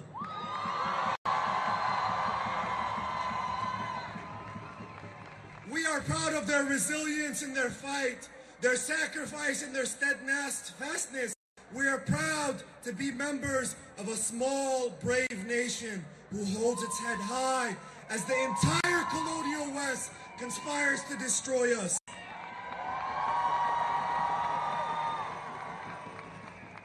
They have spent 100 years trying to destroy us, and they can spend the rest of the eternity trying. As the saying goes, they tried to bury us.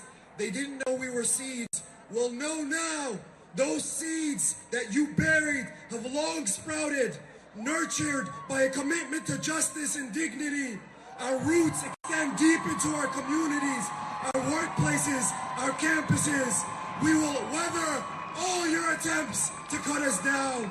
And just as the sun rises, we too will continue to rise until Palestine is free.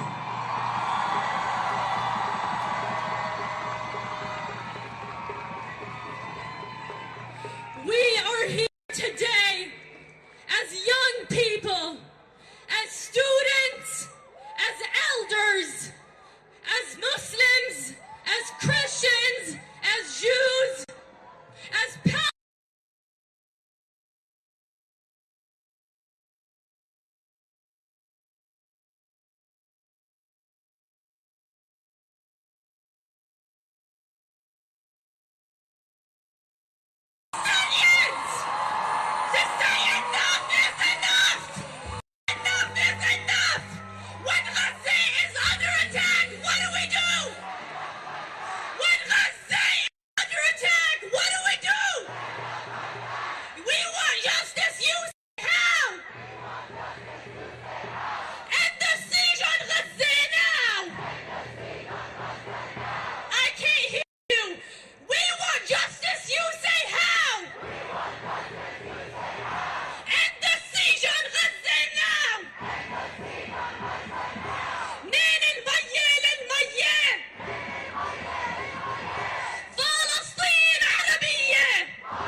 We have some more people coming in from behind me, and the ask is for those of you on my right to please move down so people can come from behind.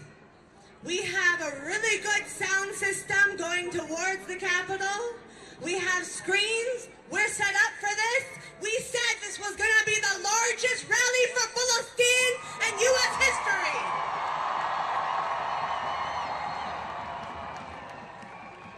So please, make room for your siblings who've come from a long distance. You're going to hear us, you're going to see us, and together we're going to what? Shut it down! Shut it down! Here on my left, we have a scroll that has the name of 10,000 martyrs. We remember them in every single step we take, in every single stand here and spend here together, we remember our people, and we are emboldened, and so are they, that you all, the people of consciousness, have come here so that genocide does not happen in silence. I'm gonna bring up Brian Becker from the Answer Coalition. Please make some noise.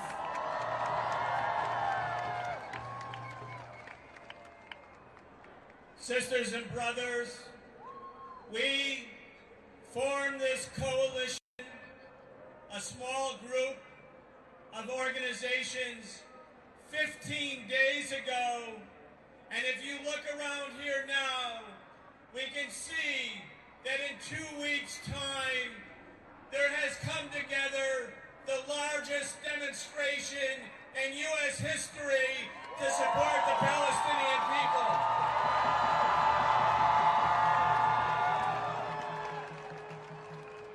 And that's an indication that we have entered a new era.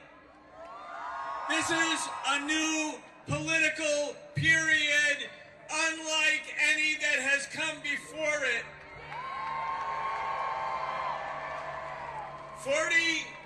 I want to get your attention just for a moment, because it was 40 years ago, right now, 40 years ago, this month, that thousands of people came together in Washington, D.C.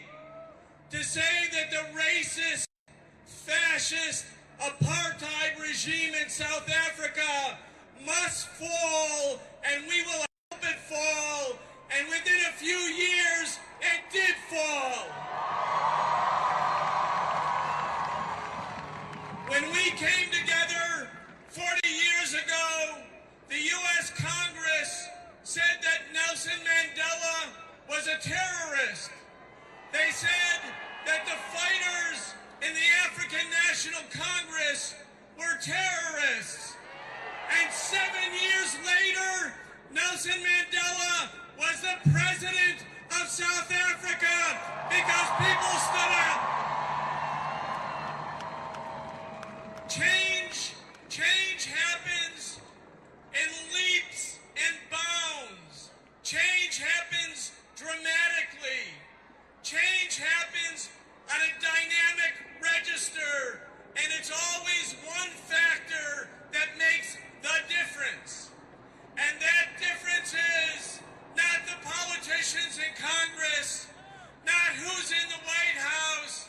It's what happens in our communities, what happens in our streets, what happens with the people. We make the change. The change comes from us.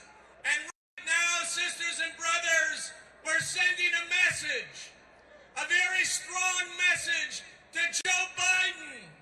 If you stand with genocide, we hold you guilty of genocide. Benjamin Netanyahu and the Israeli regime pulls the trigger, but the U.S. government sends the weapons. They pay the bill. It's their genocide too, and we're here to say no. After we have some additional speakers and thousands more people coming into this area, thousands more, they're all over here. We're going to march on the White House, and we're going to send a message. The message is simple. When you kill 10,000 Palestinians, not because of what they've done, but because of who they are, when you commit genocide against the people and destroy people in whole or in part, you are guilty of genocide, and that's why we're going to the White House later today. Free Palestine!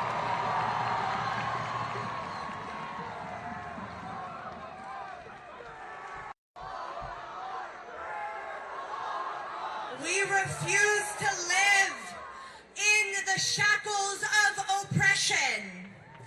Like our national anthem says, that is what we refuse. What we fight for is the liberation of our people. With no conditions. Let's continue, y'all. I know there's energy. I know we're here and we're gonna march. But we brought a lot of folks who have stuff to say. And we're here, y'all. We're gonna bring up Leanne Fulehan from the People's Forum. Make some noise.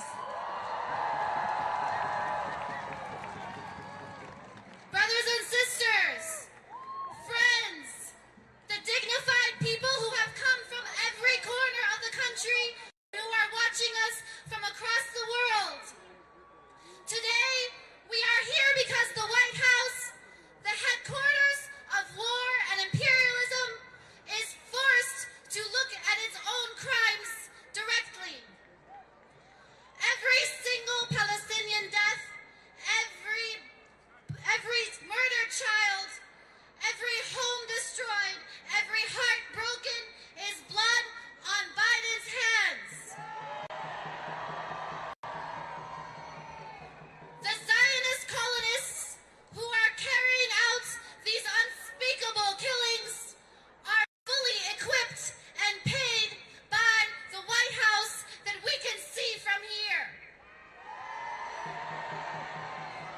The White House should be painted 1,000,000 times red to account for the millions of crimes that it has carried out. Look at this list of martyrs here. It is 10,000 people too long. This list is from just a few weeks and just from a very small place, a place that is small in size, but it is the center of the world for everyone who is struggling for liberation today. Gaza may be small in size, but it is stronger, much stronger than Israel, than Zionism, than the United States, or imperialism. Gaza has the people of the world behind it. The Palestinian people have all of the people of the world behind them. Today alone, there are millions of people on the streets in Rabat, in Amman, in Tunis, in Algiers, in Beirut, in Istanbul, in Baghdad, in Johannesburg, in Accra, in Bogota, in Santiago, in Sao Paulo, Mexico City. I can't name them all. Across Europe, across Latin America, across the world, people are on the streets fighting for the Palestinian cause. And here, in the heart of the imperialist empire, here on the front steps of the White House, you can feel that the soul of Palestine is much stronger than anything the White House might try to impose on us. The repression, the fear, and the silencing that they tried to impose on us for the past 20 years of the so-called war on terror can do nothing when we organize together and when we move together. The tides are turning.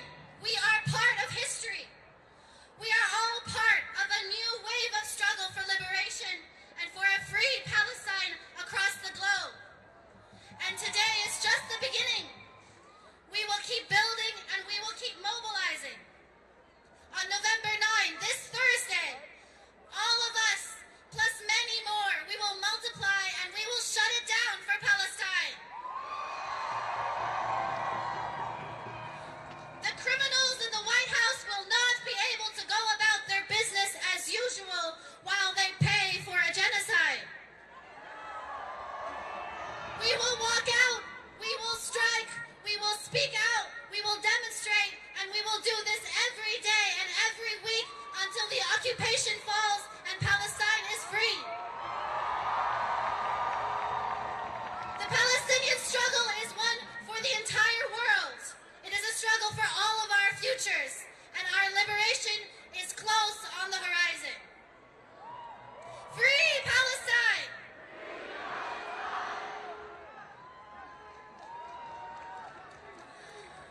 We have Macklemore on deck. Make some noise for him.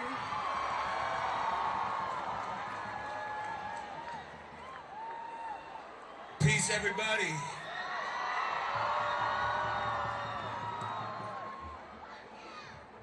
You know, first and foremost, this is absolutely beautiful to observe today. I didn't expect to be on a microphone, but there are thousands of people here that are more qualified to speak on the issue of a free Palestine than myself. But I will say this.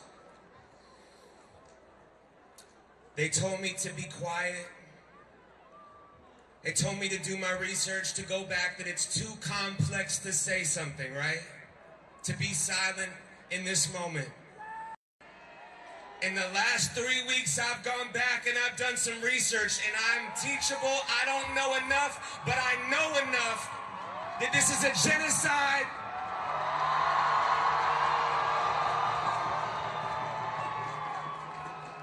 And we are scared. We are watching it unfold.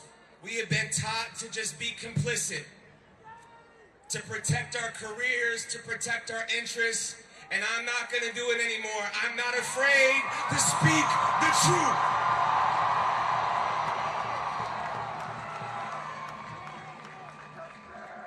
You know, my daughter said to me this morning, she's 8 years old. She said, "Dad, when we protest today, when we march today, how are the people in Palestine going to know that we're showing up?"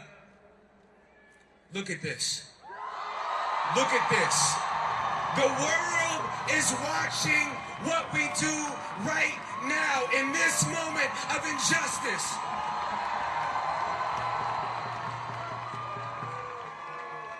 There's no side in humanity.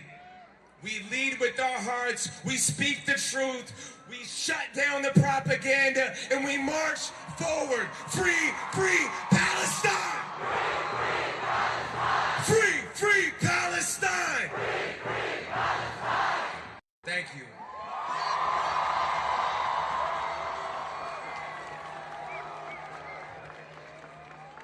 Family, I don't know how many of us there are here today, but I know we are packed. Hundreds of thousands. We need to make space for them. Move down. We control this city. Washington belongs to Palestine today.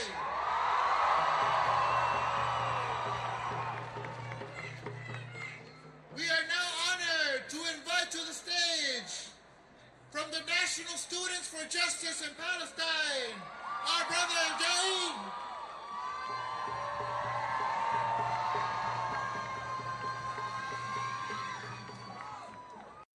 Hello, comrades. My name is Yaoub with National Students for Justice in Palestine. We're here today to amplify the power of the student movement for Palestinian liberation on occupied Turtle Island. I want to start by acknowledging the historical importance of this city for the student movement and the organized left. Just a few miles away at Howard University, Kwame Ture laid the groundwork for the Black Power movement. As a member of the Student Nonviolent Coordinated Committee, or SNCC, Ture nurtured critical analysis within students and fine-tuned their organizing skills at UC Berkeley, articulating the common enemy of imperialism and state violence and uniting the Black liberation struggle with the broader anti-imperialist fight in the global South. Students on university campuses have been the engine driving the anti-imperialist struggle, be it SNCC, the General Union of Palestinian Students, or Students for a Democratic Society. Our role has perpetually been to advance the movement's political line and challenge the status quo. Just a few decades later at that same university, students organized mass rallies, boycotts, and sit-ins to demand that the University of California system divest $3 billion invested in apartheid South Africa. Not long after, the first chapter of Students for Justice in Palestine, and later the first national SJP conference, was founded at Berkeley. But the campus struggle was not limited to Berkeley. Generations of students across Turtle Island have fought for justice in service of dozens of interconnected struggles. This work has developed through the leadership of over 250 powerful SJP chapters and counting, maintaining the legacy of the student movement and building unrelenting mass power. But why are students key to the cause? It's because our campuses and institutions are microcosms of U.S. empire. When students use our political education and institutional platform to resist the narrative and propaganda of the empire, the cracks in supposed U.S. democracy begin to widen. It is precisely because of this historic and ongoing legacy of the student movement as a threat to the interests of U.S. empire that the state seeks to censor and suppress SJPs. Despite the doxing trucks outside of workplaces, baseless congressional resolutions, and right-wing smears, I'm here to remind you that it is we, students, who for decades have advanced and actualized the demands for BDS on campus. It is we, students, who combat racist, Islamophobic narratives of Palestinians, Arabs, and Muslims upheld by our institutions, with teach-ins and events that pack entire lecture halls. It is we, students, who despite relentless attempts at repression, organized tens and thousands of students on hundreds of campuses in defense of our people in Gaza who face U.S.-backed genocide by the Zionist state. We are the current and future leaders of our movement and the architects of a more just world. The torch has been passed and it is our duty to keep it burning, to continue the fight until justice prevails and liberation is realized. So students, remain steadfast in your fight for Palestinian freedom. Now is the time for unified divestment. Now is the time for academic boycott. We must remain resolute in our demand for an immediate ceasefire to the end of the bombardment on genocide on Gaza, an end to U.S. military aid to the Zionist entity, and an end to the university complicity in the colonization of Palestine. Until liberation, we uplift the demands of our fellow speakers and remain determined to fight for free Palestine on our campuses and in our communities. From the river to the sea. Thank you. From the river to the sea. Palestine will be free. From the river to the sea. Palestine will be free. We now are honored to have with us, all the way from Chicago, from the Arab Women's Committee, our dear friend, Barsoom.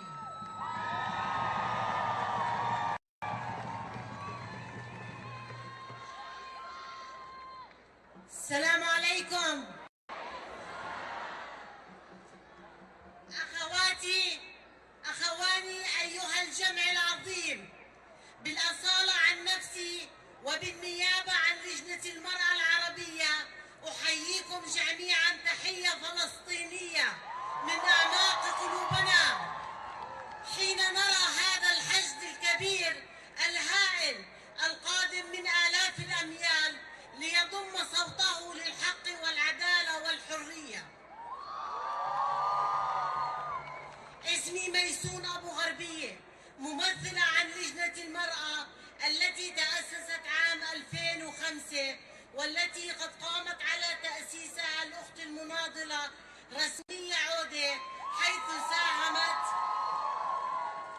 في بناء قيادة نسائية للعمل على تطوير وتثقيف وتحسين أوضاع المرأة في الجالية العربية في شيكاغو. لقد قمنا بتنظيم عدة مسيرات للمطالبة بوقف العقاب الجماعي والتطهير العرقي والتهجير القسري للشعب الفلسطيني في غزة، حيث شارك فيها عشرات من الآلاف من مختلف المجتمع من العرب والأمريكان والسود، إضافة إلى عدد من الجالية اليهودية المعادين للصهيونية. في ظل ازدياد العنصرية والكراهية التي أثارتها مواقف الحكومة الأمريكية والتي عبرت عن دعمها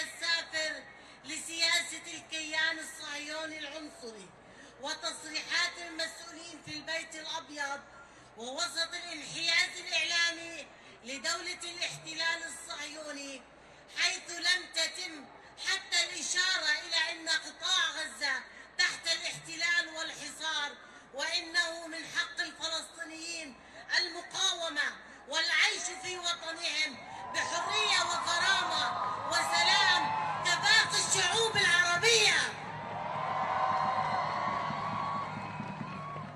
وهذا الدعم والانحياز الكامل والسافر للكيان الصهيوني هو السبب المباشر الذي شجع بعض العنصريين إلى إطلاق النار على المظاهرات، وأيضا أدت إلى مقتل طفل فلسطيني يبلغ من العمر 6 سنوات طعنا بالسكين في شيكاغو.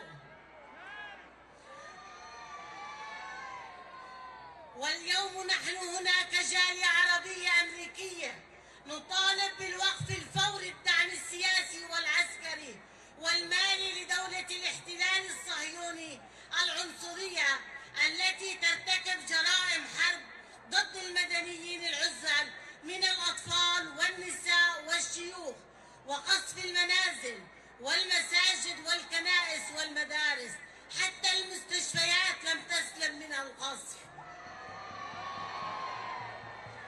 ومع استمرار الحصار المطبق على جميع قطاع غزة بلا ماء ولا طعام ولا وقود ولا دواء منذ 28 يوما، وهذا عقاب جماعي يخالف كل القوانين والأعراف الدولية فحسب، بل إن الحكومة الأمريكية تقدم 5 مليارات دولار سنويا دعما لإسرائيل، والآن تطالب ب14 مليار دولار لاستمرار الحرب الدموية التي أدت إلى مقتل أكثر من 10,000 فلسطيني، معظمهم من الأطفال والنساء، وقصف الأحياء المدنية وتدميرها بالكامل. عاشت فلسطين حرة عربية، عاشت فلسطين حرة عربية، عاشت فلسطين حرة عربية. والسلام عليكم ورحمة الله وبركاته.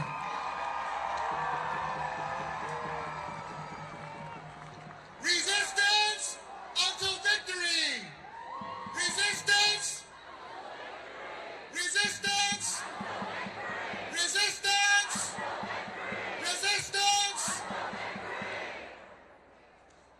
We now are honored that hundreds of thousands of people are in D.C. today for Palestine. I don't know where they keep coming from, but they keep coming. But we need to make space for them, my friends. We're asking people to keep moving south, to keep moving so that more people can come in. We now want to invite the very courageous comrades of the Palestinian Feminist Collective and their friend who's coming with them, Susan Sarandon.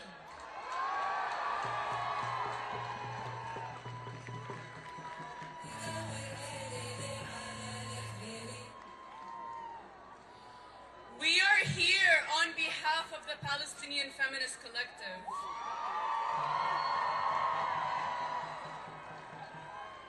Palestinians know that what is happening right now in Gaza and the occupied West Bank is not something that started on October 7th.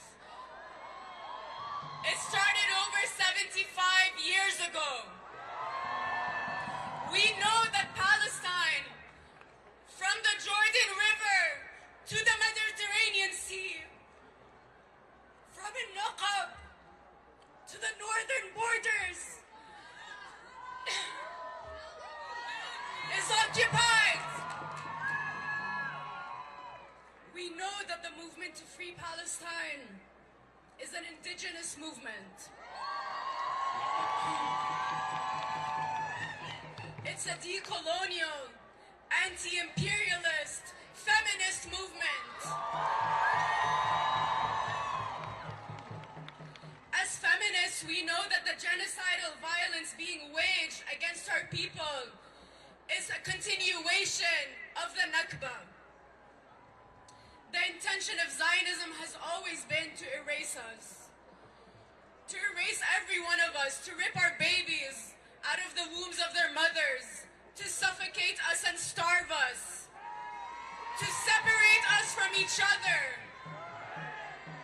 to cut off our bloodlines. And yet we're still here.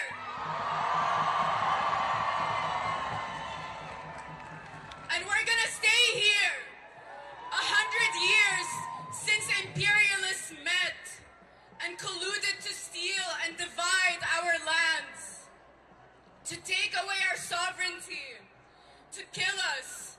We continue to refuse this brutal assault on our people and land. We continue to resist because resistance is an act of love for our people and our life and our land.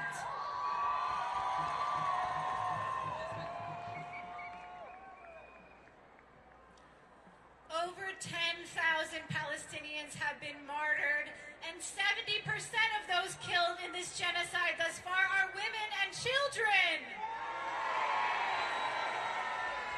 Today in Gaza, there are 500,000 displaced Palestinian women and girls. 50,000 pregnant women are waiting to give birth, with 5,500 expected to deliver next month, without water, without food, without fuel, without life-saving medicine or medical equipment. Shame! Women have resorted to taking birth control pills to stop their menstrual cycles because of a lack of sanitary pads. Shame! This targeting of indigenous women's bodies and sexualities is woven into the genocidal fabric of Israeli settler colonialism. But our love and care for each other, our insistence to live, our persistence to give birth to the next generation of Palestinians on our homeland, to hold ground amidst the most unlivable conditions, is a testament to the fact that we refuse to die quietly. We refuse the terms of our banishment.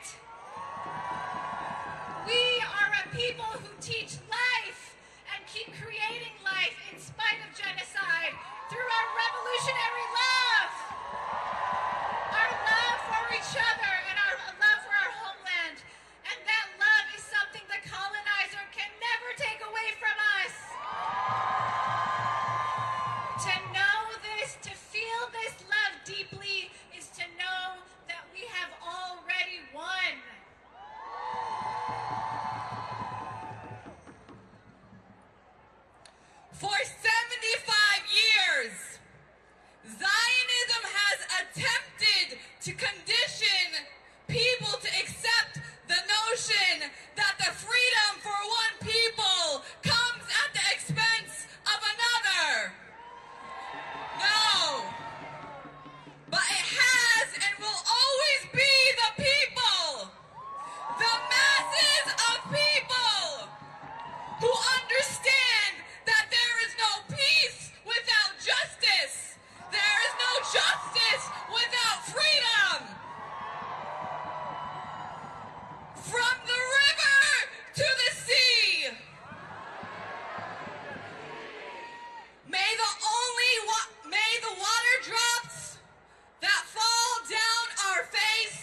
to sever the bloodlines of our people, but our legacy remains irremovable. Our resiliency is unshakable. We do not seek to make our liberation movement appealing. Our liberation project will continue to overwhelmingly restore power, freedom, and dignity. We need a medic. We need a medic.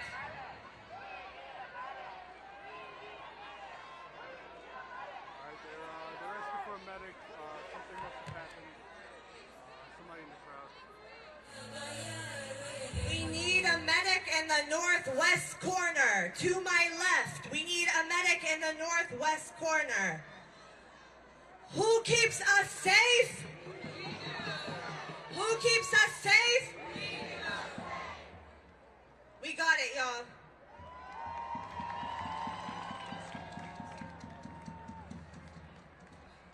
Our liberation project will continue to overwhelmingly restore power, freedom, and dignity to all of us and open new paths toward liberation, decolonization, return.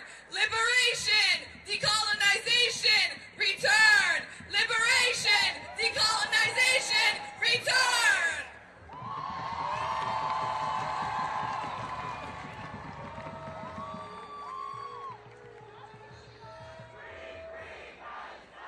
Free, free Palestine. Y'all, we are literally all the way back to the Capitol. We want to keep each other safe. We want to honor all of the people who came out here. Please continue to move down, to make space. Make space and move down, please. Take care of each other, look out for each other. There's a Palestinian flag on the rooftop of that building.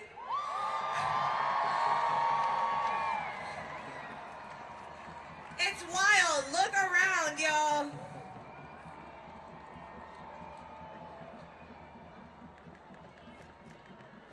Free, free Palestine! Free, free Palestine! We're gonna bring up Ahmed Abu Zainad from the U.S. Campaign for Palestinian Rights. Make some noise.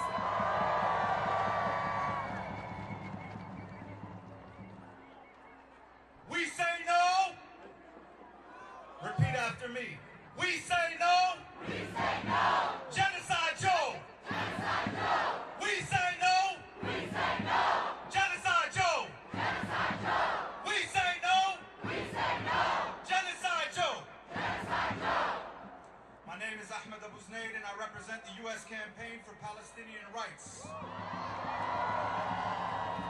We're a network of organizations, organizers, and activists that are fighting for a ceasefire and to end all U.S. support of the genocidal state of Israel.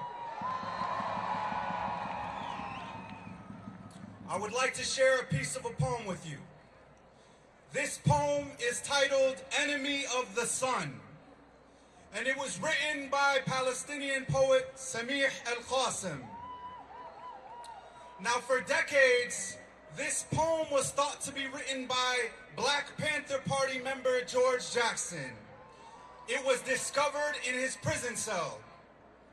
The assumption that this was written by a Black Panther Party member like George Jackson tells us that the parallels that we see with the injustice in this country is directly connected to what we see in Palestine. Shout out to the Black Power movement. Shout out to the Black radical tradition. We see you. Now for a piece from the poem. You may put out the light in my eyes. You may deprive me of my mother's kiss. You may curse my father, my people. You may distort my history. You may deprive my children of a smile and of life's necessities. You may fool my friends with a borrowed face. You may build walls of hatred around me. You may glue my eyes to humiliations, O enemy of the sun, but I shall not compromise. And to the last pulse in my veins, I shall resist. Before I leave the stage, I want to bring one of our favorite chants from back in the days with the Dream Defenders to you. So I need you all to participate. Repeat after me. I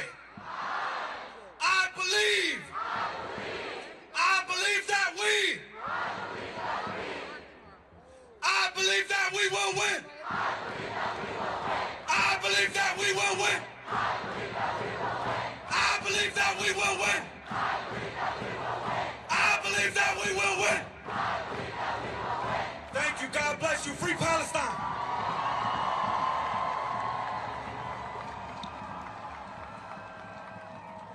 Next up, we have Brother Nihad Awad from the Council on American-Islamic Relations. Please give him a warm round of applause.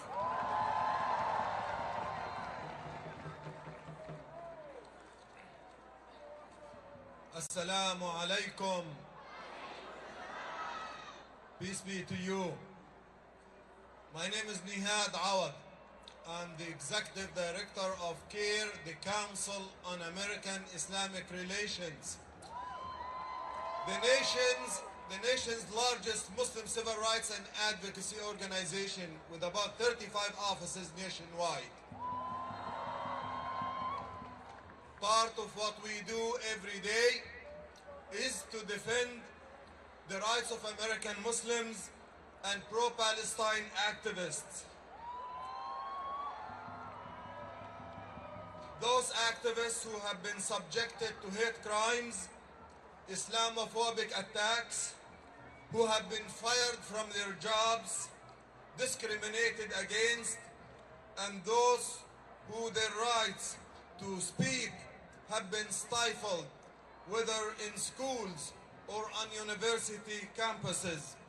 I tell all of you, we hear you and we are with you. You are not alone. The people of Gaza, the children of Gaza, rely on your voices, on your activism, and do not be scared, do not be intimidated by the university officials or the governors of your state when they declare that your activism is illegal.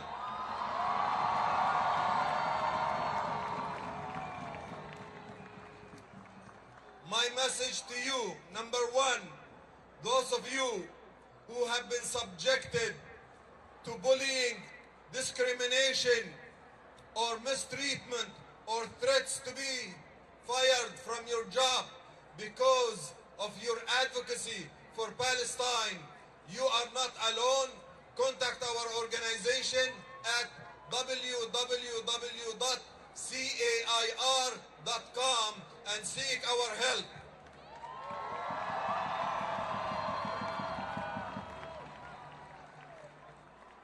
Brothers and sisters, my organization is 501c3. A non-profit organization may not be able to make the following statement. So now, let me speak to you in my personal capacity as a Palestinian American Muslim. From the beginning of the bombardment of Gaza, we spoke to President Biden the language of logic, the language of law, the language of humanity. We appealed to him to take a moral position to recognize 2.3 million civilian residents trapped in Gaza under the attack of the Israeli forces from every imaginable type of modern weaponry, to call for a ceasefire. All these calls and the calls from the world community fell on deaf ears. Shame, shame, shame, shame, shame, shame, shame, as the images of the genocide increased, he dehumanized the Palestinians and dismissed their suffering. He denied the dead Palestinians the right to be acknowledged as dead. Shame, shame, shame. He insisted that there should be no ceasefire. The State Department asked their staff not to talk about this de-escalation. We have discovered the language that President Biden understands, and let me share it with you. The language that President Biden and his party understand is the language of votes in 2024 elections. And our message is no ceasefire, no votes. No ceasefire, no votes. No ceasefire, no votes. No ceasefire, no votes. No ceasefire, no votes. No ceasefire, no votes. No votes in Michigan. No votes in Arizona. No votes in Georgia. No votes in Nevada. No votes in Wisconsin. No votes in Pennsylvania. No votes in Ohio. No votes for you anywhere if you do not call for a ceasefire now. After hearing this message in the past week and a half, and the fact that 66% of Americans support a ceasefire, the President, the Secretary of State, Democratic senators and representatives started to change their tone. We will make our voices heard more and more. In November, we remember. In November, we remember. In November, we remember. In November, we remember. In November, we remember. A White House official told a friend of mine that the community has a short memory. A few months, then they will forget. And let me tell them, in November, we remember. In November, we remember. In November, we remember. So, Mr. President, enough is enough. Call for an immediate and unconditional ceasefire right now. Free Palestine. Free Palestine. Free Palestine. Free Palestine. Thank you.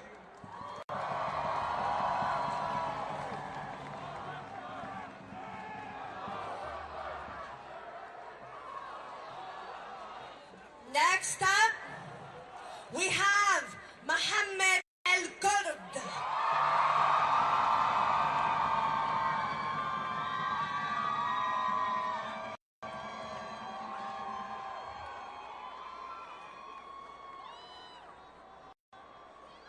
Hello. Hi. What a sight for sore eyes. Look at all of you. When I was growing up in Jerusalem, we would have so many international activists come visit our house. And my grandmother would tell them, America is the reason. She would tell them, when you go back to your country, talk about Palestine. And look at us today. In the belly of the fucking beast. How dare they call us children of darkness? We are liberation. We are enlightenment. We are moral clarity. I want us to take a few minutes to consider the magnitude of loss of life currently happening in the Gaza Strip. I want us to consider what it means to lose 10,000 people, for 10,000 people to be killed by Israeli warplanes. Consider their families and their grief. Consider their lovers. Consider the people missing them. Consider our martyrs' lives, their grievances, their hobbies, and most of all, I want you to consider the fear that they must have felt as warplanes dropped over their heads, the fear they must have felt minutes before they were killed. And I want you to compare that fear, I want you to measure that fear against your own fear. It does not compare.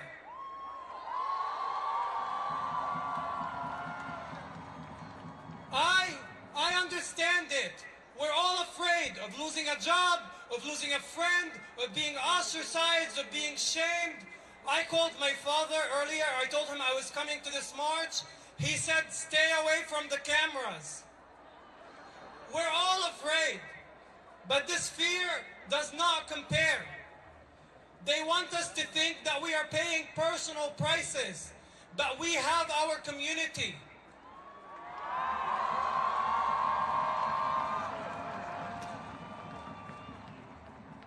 They want us to think that we are alone, but we have our people supporting us.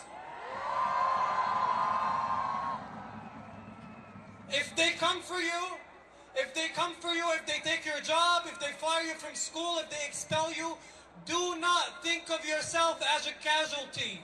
You are not a casualty. You are fuel for the movement. You are part of the struggle. They want us to be silent, but we know silence will not protect us. Fear and silence will do nothing but allow this carnage to go on unchecked. Silence is a sign of consent in the empire. Are we afraid? Are we afraid? Are we afraid? Let me tell you this. Empire does not reward silence. It will crush us anyway. It will swallow us anyway. We cannot sit in the corner quietly as they kill our people. Are you afraid? We need to be audacious. We need to speak out, even at the risk of mischaracterization. This is a time for courage. Are we afraid? Thank you.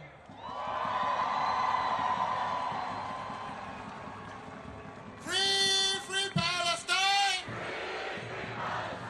Free, free Palestine! Free, free Palestine! We are here in the hundreds of thousands to say, ceasefire now! Ceasefire! Ceasefire! We want to invite Nazek Sankari, all the way from Chicago, from the U.S. Palestinian Community Network.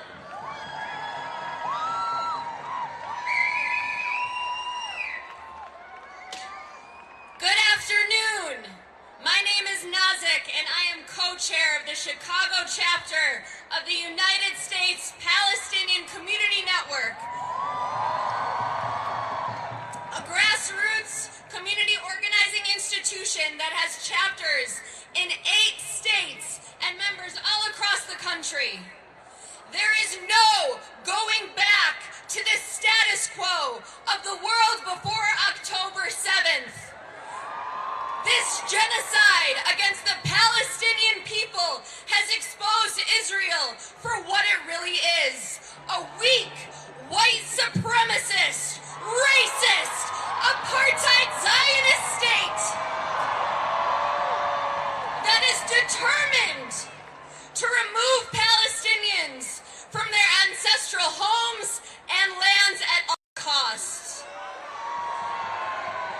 The Israeli state is in crisis, headed toward collapse, and needs to be bailed out by the U.S. and its European allies to continue to exist as a settler colonial state. What this moment has also shown us is that the strategy of the spineless Democratic Party has failed. The only thing it has offered is 100% support for genocide and $14 billion of additional military aid for Israel. So USPCN is mobilizing with both the coalition to march on Republican National Convention and the coalition to march on the Democratic National Convention in 2024. We are calling for protests at the RNC July 15th in Milwaukee, Wisconsin, and the DNC in August 19th to the 22nd in Chicago with a mass march on the 19th. In addition, Joe Biden, almost every legislator in D.C., and almost every governor in the land are dehumanizing and criminalizing our community by parroting anti-Palestinian, anti-Arab, and anti-Muslim rhetoric that we experienced in the aftermath of 9/11. The dangerous language and lies our so-called leaders are spewing emboldens violence against our community, which resulted in the murder of the beautiful little boy, Wadia, and the attempted murder of his mother in Illinois, as well as Zionist attacks on USPCN protests in which one racist fired a gun into the air around dozens of protesters, and another sprayed protesters with pepper spray. We have also seen violence on protests in New York, Los Angeles, Minnesota, and Seattle. USPCN has already shut down 2 congresspeople's offices in Illinois, Jan Schakowsky and Sean Casten. Schakowsky just announced that she won't reopen her office. That's exactly what needs to happen across the entire U.S. No business as usual while our elected officials are supporting genocide. We will not stand silently as Palestinians continue to be massacred with impunity by the racist occupation forces with U.S. weapons and with our tax dollars. Our resistance in the U.S. is justified, just like our resistance in Palestine is justified. I mentioned that Israel is in crisis, and the United Palestinian Resistance exposed it to the whole world. Just like South Africa didn't have the right to exist as a racist apartheid state, Israel does not have the right to exist as a racist, white supremacist, apartheid, settler colonial state.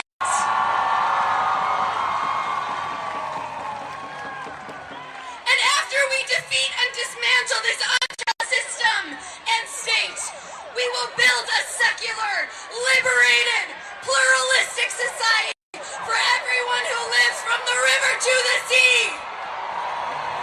We need a medic. Northwest corner. We need a medic.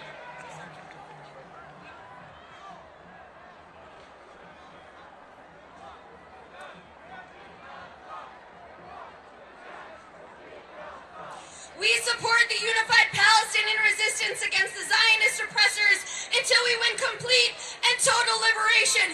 From the river to the sea, Palestine will be free!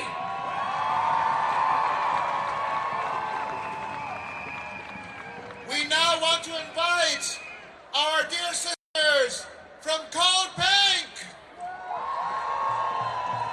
Noor and Medea. Hi everyone, my name is Noor and I'm here representing Code Pink, a feminist-led organization rejecting imperialism everywhere. I'm happy to see you all coming today in support for Palestinian liberation. And I want to start with a text from my friend Mohammed, who is currently in northern Gaza. He says, We are living in horror here. I'm sitting at home. I expect that at any moment, missiles from Israeli occupation aircrafts will fall on us. I hear the sound of missiles coming from above our house. One of the most prominent questions we need to ask ourselves right now is why can we hear these words and these first-hand accounts from Gaza, yet the genocide still continues? Why do only 18 representatives and 1 senator support a ceasefire? And why is Biden insistent upon funding this genocide? The answer is simple. Palestinians have been stripped of their humanity to justify this genocide. Code Pink, as a feminist organization, has seen for 20 years how Arab and Muslim women are used as political pawns by imperialists. But we see through their propaganda. Palestinian women are committed to life and dignity. They are not human shields. They are the vanguard for liberation. Don't be mistaken in thinking the IOF is strategically targeting Palestinian resistance fighters, or that this is some sort of religious issue. Palestinians are being murdered simply for being Palestinian. Palestine is a home for people across all faiths, and Netanyahu has declared war on every single one of them.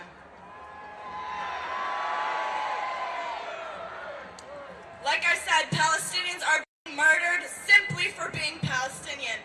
But the Western media will mislead you to think otherwise by weaponizing Islamophobia against them.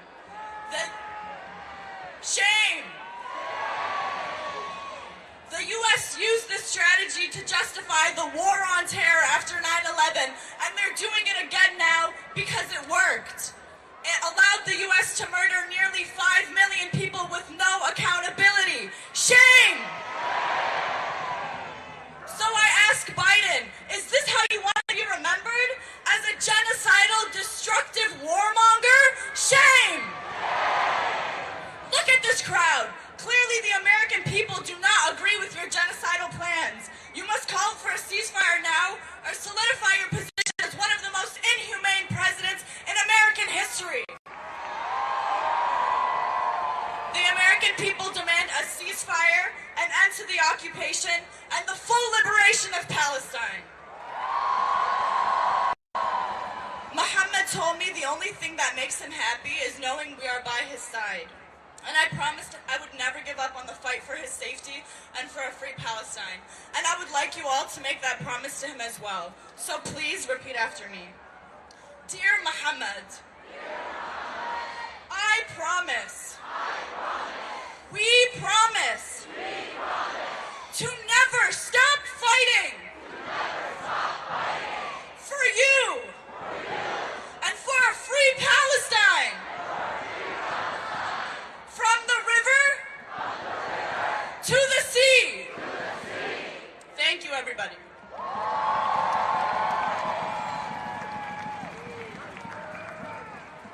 We now want to invite, all the way from Minnesota, Meredith from the Anti-War Committee.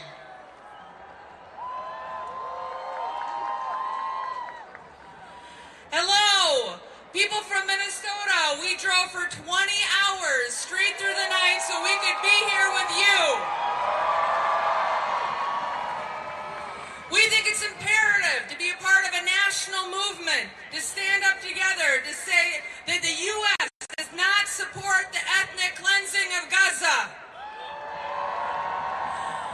I know that the media has spent a lot of time talking about the giant protests around the world, but I think it's important for you to know that we have had the largest protests of tens of thousands of people in Minnesota that we have had since the murder of George Floyd.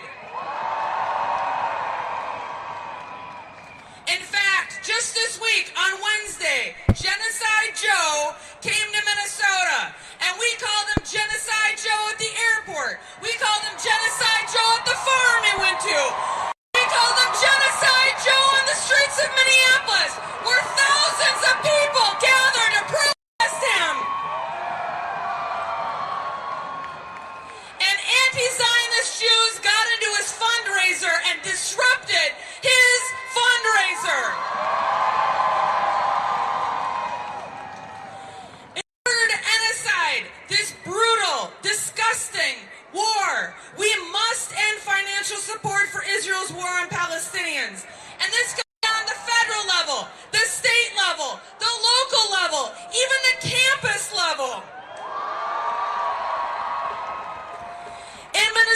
now, we have discovered that $800 million of state worker pensions, including my own, are invested in supporting Israeli apartheid. And so we are a part of a large grassroots movement to say no. Minnesota does not want to support weapons. We don't want to support apartheid, and we do not support ethnic cleansing of Palestinians. Last week, as a part of our work, we took over Representative Betty McCollum's office from St. Paul. She has been a friend to this movement for years, but she sold us out the past 3 weeks. If you are a friend to this movement, you need to be a friend to this movement at the most dire moment. And so it is important for us to keep up our pressure, whether or not we're in D.C., whether or not we're in New York, whether or not we're in Minnesota, because together we need a chant. From the river to the sea, Palestine will be free. Thank you very much. You're beautiful.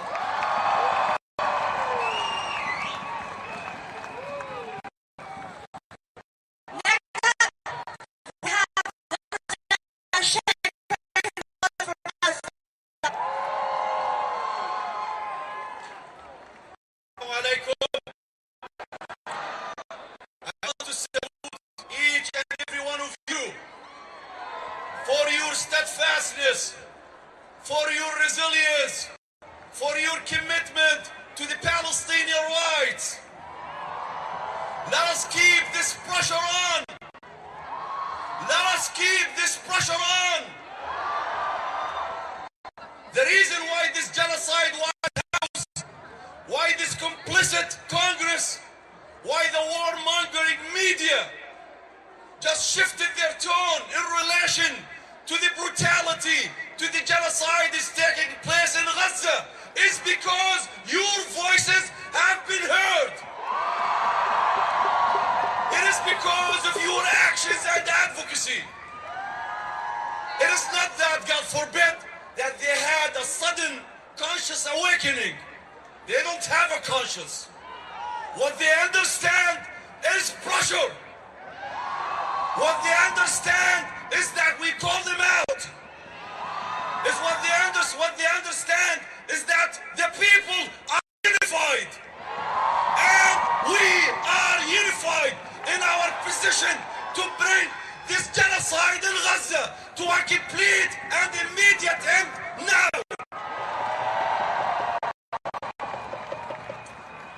Because we're effective, they're trying to intimidate us. Because we are effective, they are trying to silence us. And because we are effective, they're trying to accuse our collective forces for justice as being anti-Semitic. I mean, we have brothers and sisters from the Jewish community here amongst us. Let us salute them. We salute you. We know you stand on moral grounds. We know that you stand for your humanity. And we stand with you in our humanity. We're not going to be intimidated. Yes, from the outset, anti-Semitism is immoral. Islamophobia is immoral. Any form of hate and bigotry is immoral. But you know what is more immoral and evil? To conflate our condemnation of Israel and its genocide policies with anti-Semitism. To conflate our opposition to Israel as an apartheid state as anti-Semitism. To fuel Islamophobia under the pretext of pushing back against anti-Semitism. To deny the suffering of the Palestinian people who are being subjected to a brutal genocide by our own tax money, by our own weapons. To dehumanize the Palestinian people. to undermine their suffering, to subscribe to selective humanity, to use debunked lies about beheaded Israeli children to justify the beheading of Palestinian children, to condone and justify the bombings and the murders of Palestinians in hospitals, in their homes, in UN schools, in ambulances and hospitals by weapons and bombs banned by the United States of America. To make us all complicit as Americans in the war crimes and genocide that is committed and being committed now in Palestine. And you know what is more immoral and dumb? Is to expect that we will forget in November 2024. To think that we're just going to elect you and vote for you just because you're not the other Republican guy. We refuse this analogy to choose between dying with a bullet or with a poison. We refuse to stand with a president who lied to us that he's coming to restore America's moral authority. If this is your moral authority, then the hell with you and your moral authority. Moral authority. Moral authority is human equality. Moral authority is freedom. Moral authority is dignity for all. Moral authority is not to vote to liars, to war criminals, to warmongers. That's what moral authority is. Keep the fight on. Don't give up on their resilience in Palestine. They're not raising the white flag in Gaza. They're not begging for mercy from their oppressor. They're demanding justice and freedom. And the freedom they will receive. That's what's going to be achieved. Freedom is coming. This is inevitable. Palestine, wallah, by whatever Lord you worship, is going to be free. It's going to be free. Apartheid will be dismantled. Imperialism will be defeated.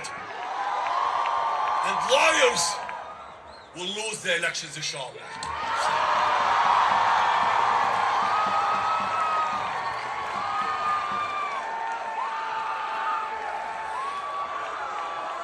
We're gonna get ready to march, but not yet. We're gonna bring up Dr. Nuda Edicott.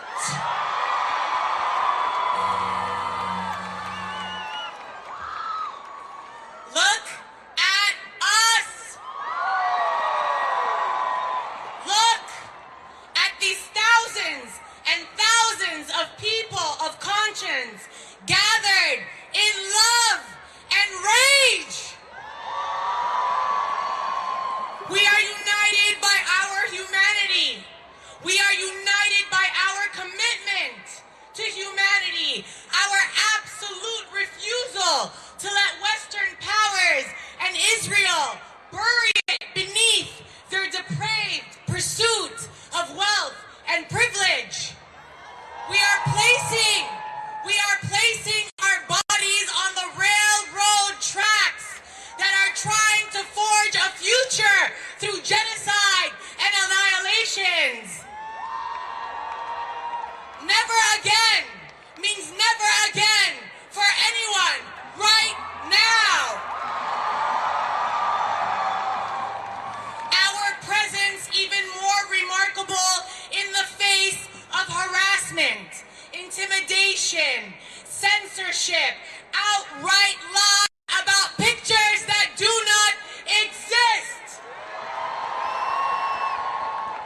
Denial of our dead, whose bodies have not had the dignity of burial, whose beloveds have not had the solace of mourning. And still we gather. We are all here administration with genocide. Even though the majority of the world, the majority of Americans support an immediate end to the carnage and destruction of Gaza, only 6 out of 535 members of this cowardly, decrepit Congress have endorsed a ceasefire. Every single human rights instrument ever drafted was meant to prevent these atrocities. The Genocide Convention, the Rome Statute, the Four Geneva Convention, the Convention on the Rights of the Child, the Apartheid Convention, they were all drafted to avoid this moment, and they could not have possibly fathomed that a nuclear power backed by an even bigger nuclear power would be pummeling a besieged population of refugees and children. They could not have fathomed that it would have come after 17 years of siege by a racist settler colonial state that has ethnically cleansed our people for 75 years and still have the audacity to cry victim. Israel and the United States are jointly complicit in the ongoing Nakba in Palestine. Together, they are rendering international law worthless and irrelevant. Every single tribunal, from Nuremberg to Rwanda, from Bosnia to Cambodia, every prosecution at the ICC was meant to atone for our moral failures, to protect us from ourselves, and today we failed to stop. Today we failed to stop the skies from crashing down in white phosphorus flames onto Palestinian dreams, memories, potential, onto Palestinian babies, not old enough to beseech you to have mercy upon them. We are here now with them and for them to demand a ceasefire. We are here because Palestine reveals the naked hypocrisy of Western universalism. It reveals our enduring colonial reality, and it offers a glimpse into a future without colonialism. Palestine, where a valiant people have always existed, where survivors and fighters continue to affirm that they belong to a land upon which there is a life worth living. على هذه الأرض يستحق الحياة. على هذه الأرض سنزرع المستقبل. We are like all trees, like the ones that our ancestors planted. We are unshaken. We are unmoved. We are undeniable. Stand with us in this promise. We promise, Palestine still promises, that we will all be free. Free! Free Palestine! Free, free, free Palestine! Free, free Palestine! Free, free, free Palestine!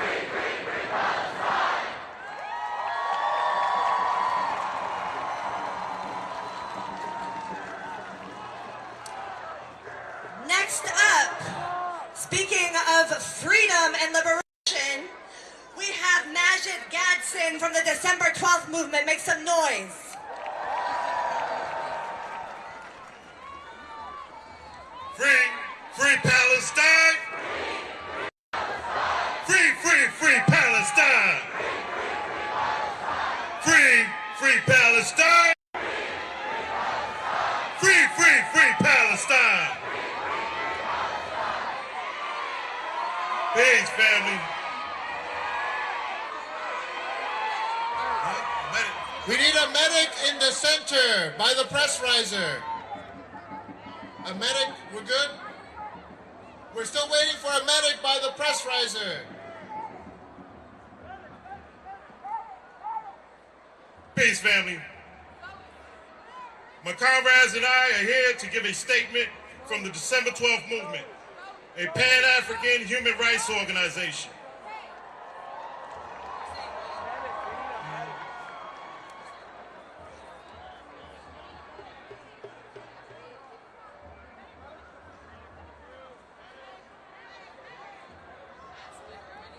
Are you ready? Are you ready? No? I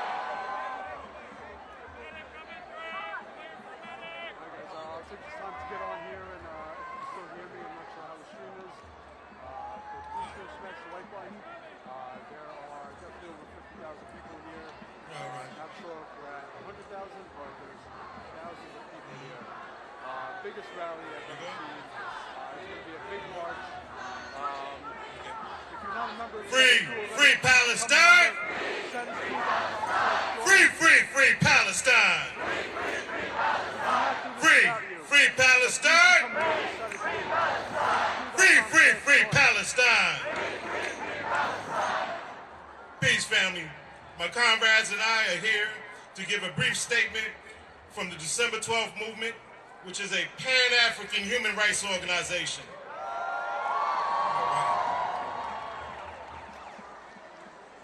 More than 10,000 murdered civilians. Up to 4,000 of that murdered children. More than 10,000 in prison. Over 1 million refugees. Gaza is being reduced to rubble as we speak. We, the December 12th movement, stand in solidarity with the people of Palestine.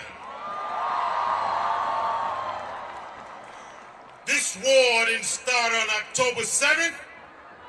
It started in 1948 by the Zionist settler colony called Israel. For over 70 years, Palestinians have been oppressed, displaced, and murdered while living in Palestine.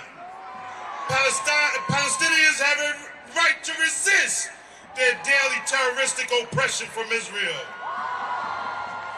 Israel is a settler colony, and settler colonies are historically violent. And we stand against that.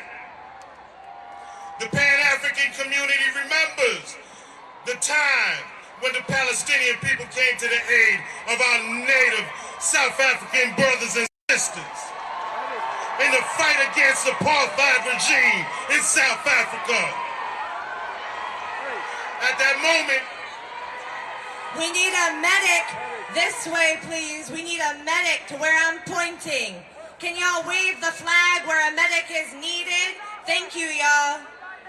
Thank you, we're good. Thank you for keeping us safe. Who keeps us safe? Thank you, brother. All right. At that moment in history, you were in a struggle of your own for your liberation. We also remember you were friends of Nelson Mandela. As of October the 7th, Israel has blatantly violated the Geneva Conventions. Our Palestinian brothers and sisters, we got your back. The people united will never be defeated. The people united will never be defeated. The people united will never be defeated. Hey.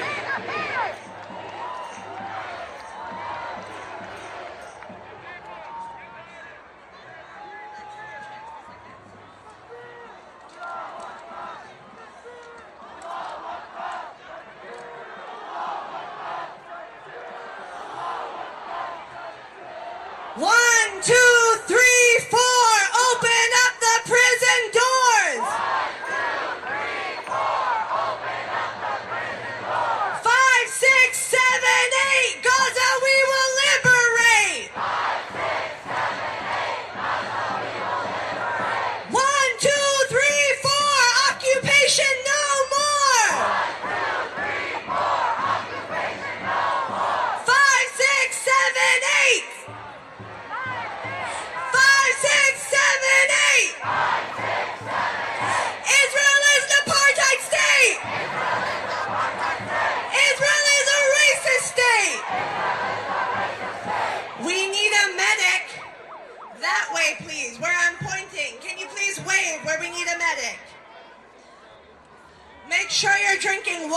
make sure you're taking care of each other. It's a long day. We're out here in the streets. We want to stay out here in the streets.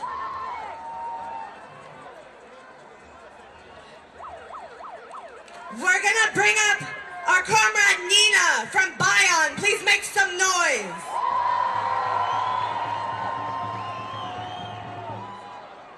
It is breathtaking and humbling and amazing to be here with you all today. So make some noise for yourselves.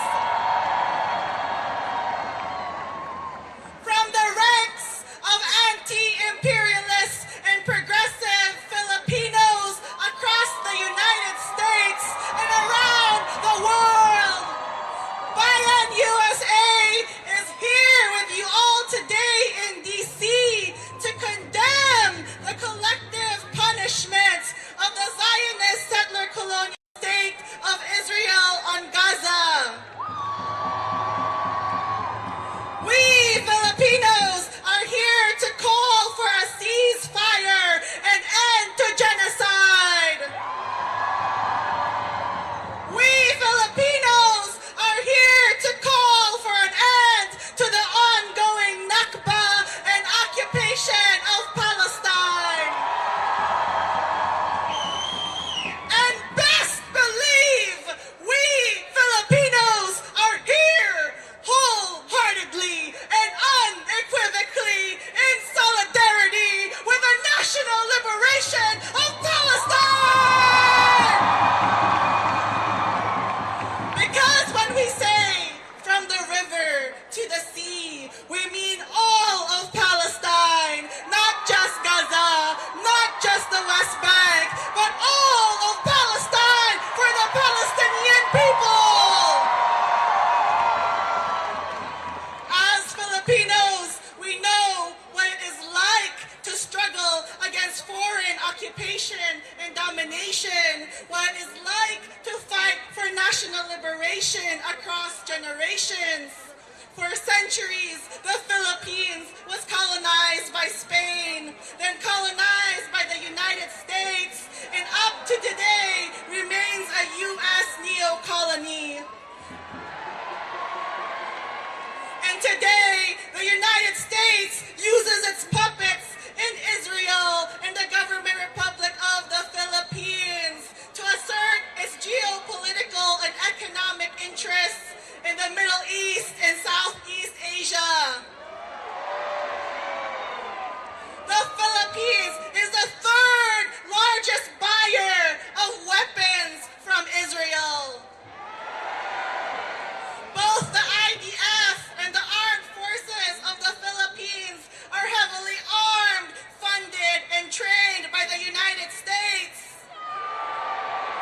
As Filipinos, we are here to say, end Philippine support for Israel, end U.S. military aid to the Philippines, and end U.S. military aid to Israel. Because Philippine and Palestinian liberation are inextricably linked because we have a common enemy. In the face of ongoing political repression, we must turn grief and fear into revolutionary courage. It is not enough to mobilize once or twice as individuals, but we must build fighting mass organizations. If you're not in an organization, join one or build one. Building people power through sustained collective action is our best defense against repression and oppression. Courage is forged in the hearts of the oppressed, the hearts of the oppressed who dare rise up together. So let us link arms across our movements and build anti-imperialist solidarity. In the Philippine movement, we have a beloved chant that dates back to the 60s against the Marcos dictatorship. It roughly translates to, dare to struggle, do not be afraid.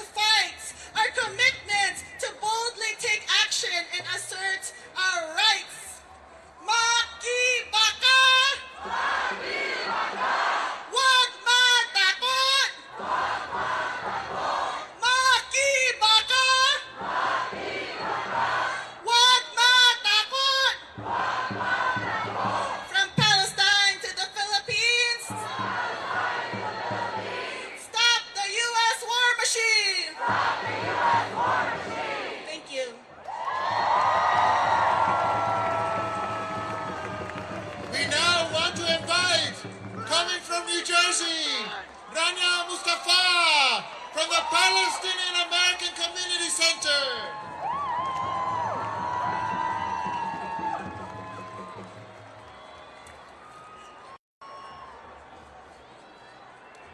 It's been 28 days since most of us have been able to take a real deep breath. It's been 28, medic, right? I think that's what we need, a medic. Medic? Who needs a medic? Over there, please. The medics are on their way, I see them. Please head to where those people are. Please wave, wave. Thank you.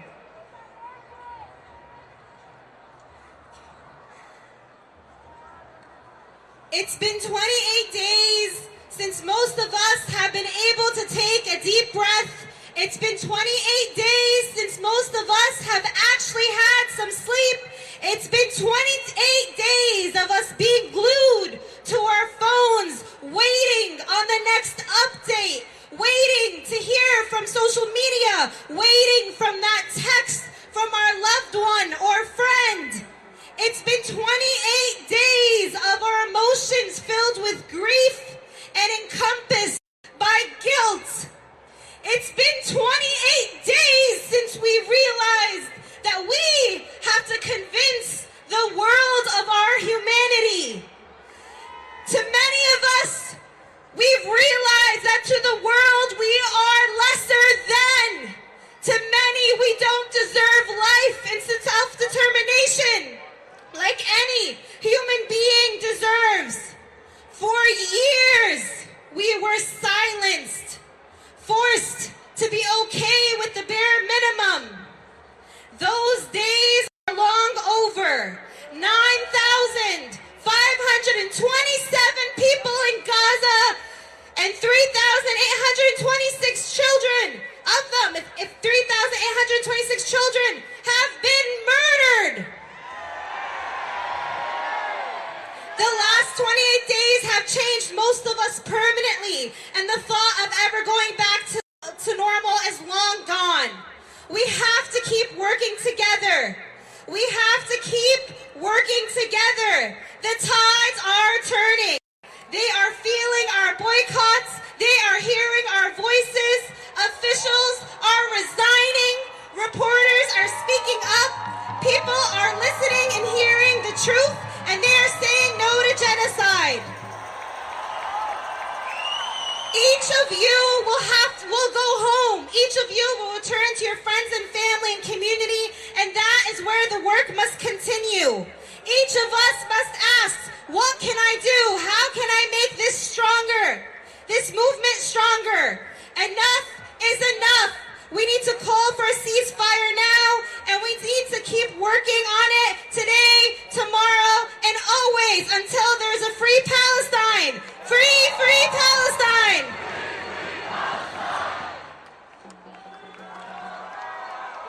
We now want to salute the resistance of the indigenous people of this land.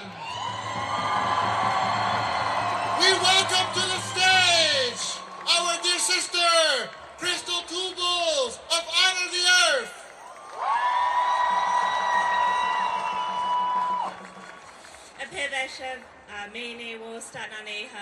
My name's Crystal Tubals. I'm Oglala Lakota, Northern Cheyenne. I come from Lakota and Cheyenne territories in what's now called Montana and South Dakota. I'm here with my little sisters, Siam, Takaya, and little brother, Denzel, who's coming from what's now known as British Columbia. We come to you today as people who recognize in our spirits that we share a story. And like you, we know who we come from and where we come from.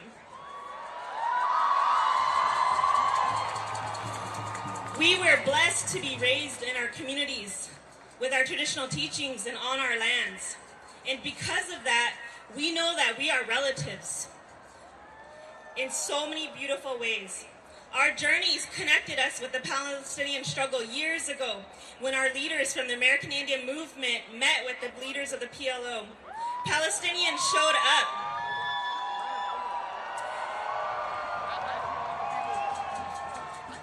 Palestinians showed up and held security at Wounded Knee occupation in 1973. And when our people started to attend the United Nations, it was Palestinians who showed us the ropes. They came to our territories in so-called British Columbia and offered tactical skills training to our people. For me personally, it was Standing Rock, where I recognized our deep connection, and that sealed my relationship deep into my heart and spirit with Palestinian people. We are here today as people who descend from warriors and survivors of attempted genocide. But we weren't supposed to be here today. We weren't supposed to survive this settler colonial project. They tried to massacre us. We have stories about the atrocities that they did to our people, cutting off body parts of men and women, parading them through the streets on necklaces and spears. They tried to kill our life sources. They tried to take out the buffalo and the salmon and contaminate our waters. They forcibly removed us from our lands and chased us down like animals when we tried to return home. They sterilized our women and kidnapped our children and tried to kill the and save the man. And when they failed, because they failed, they now try to silence us and erase us from the history books. But we are still here, and we survived.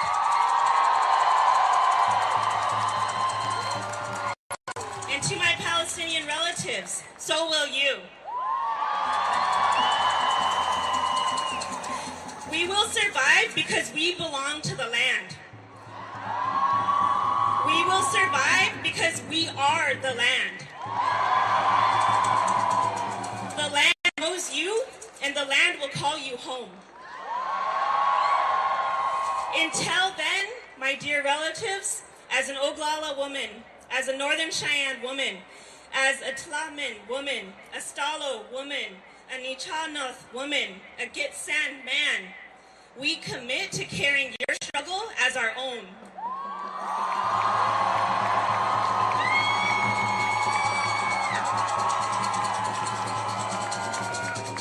We are stronger together, and there is nothing our oppressors can do that will ever sever that relationship.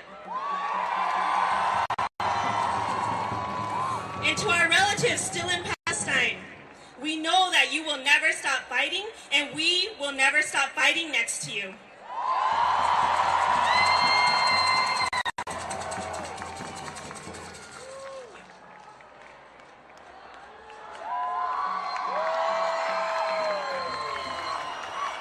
We have a strong message for the true anti-Semites that are in the U.S. Congress and in the White House. We are the true friends of the Jewish people. But we are enemies of Zionism. We are enemies of genocide. That's why we invite, on this holy day of the Sabbath, we invite our friends, our brothers from Neturei Karta.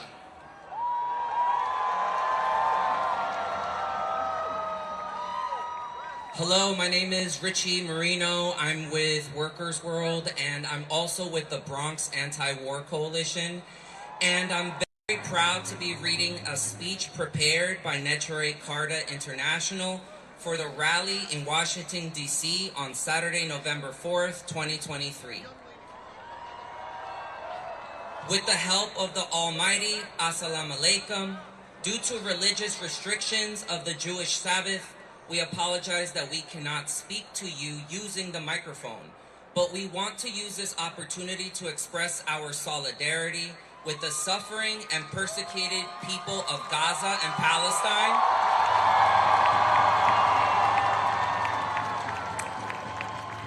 We are here today representing the Jewish religion and religious Jewish communities true to their religion worldwide.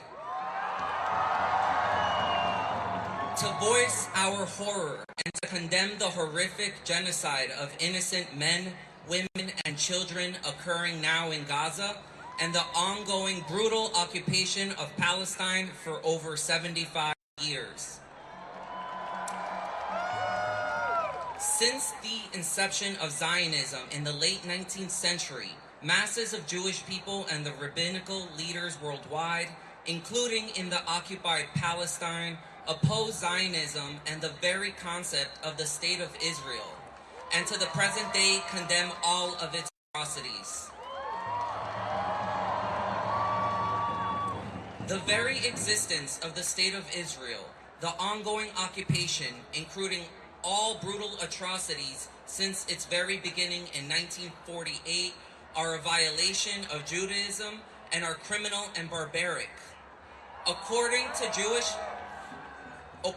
Jewish belief, Jews are forbidden to create their own state since God placed them in exile, and they are forbidden to end this divine decree of exile by any physical means. This is especially the case with respect to killing and occupying, both of which are totally forbidden in the Jewish religion.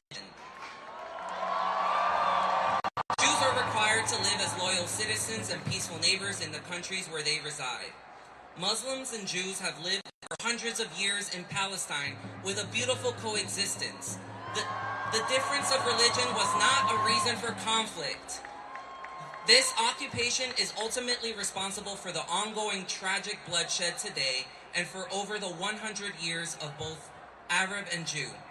Opposing the Zionist State of Israel is not anti-Jewish and not anti-Semitism. Rather, the State of Israel is the personification of anti-Jewish and anti-Semitism. To end the constant cycle of violence and tragedies, Palestine must be returned to the Palestinians and the Zionist movement must cease. We pray that this should happen peacefully with no more suffering for anyone. Inshallah, at that time we can hope to see the peace that existed in Palestine prior to the invention of Zionism once again restored. One final and very important point. Please never refer to the State of Israel as the Jewish state. That only helps to support and empower the State of Israel. Please refer to it as the Zionist state and to people that support it as Zionists, not as Jews. Assalamu alaikum, a chant, follow me. Judaism, yes. Zionism, no. The State of Israel must go.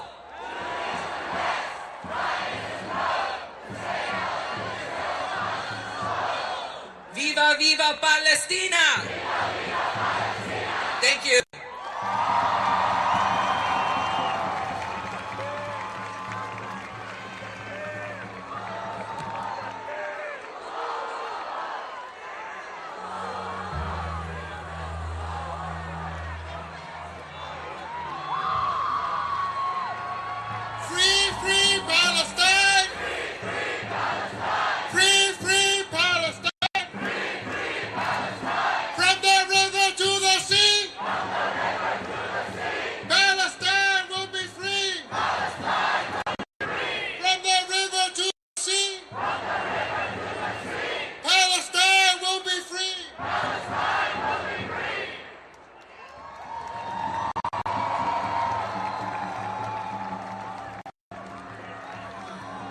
MashaAllah, we love the children. We are going to bring up our comrade from Dream Defenders, Janelle Edwards. Brick by brick, wall by wall, Zionism will fall. Brick by brick, wall by wall, apartheid will fall. ومن المية للمية، فلسطين عربية. من المية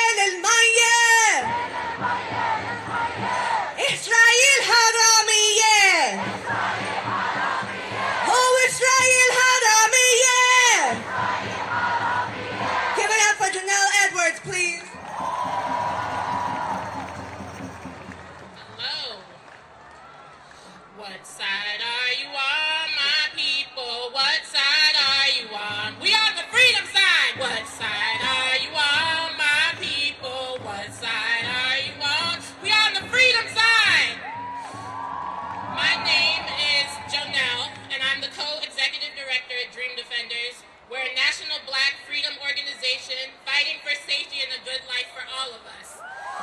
From our inception, the history of our organization has been inextricably tied to the Palestinian liberation struggle. As we fought in the state of Florida after the murder of Trayvon Martin, it was Palestinians who stood next to us. It was Palestinian homes where we strategized, where we planned, and where we took action together.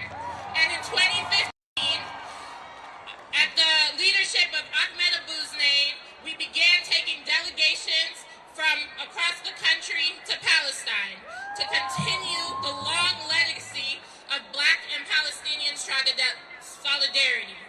And through those delegations, I and many other Black organizers from the United States saw firsthand the roads Palestinians couldn't drive on, the checkpoints, the settler harassment, the empty tear gas canisters, and the Palestinian children who showed it to us. At the core of what ties the Black and Palestinian struggles for liberation together is our unfailing yearning and determination to live freely, unapologetically, and fully. And they will never take that from us. The mainstream media would have you believe that the war on Gaza just started. But we know that's not true.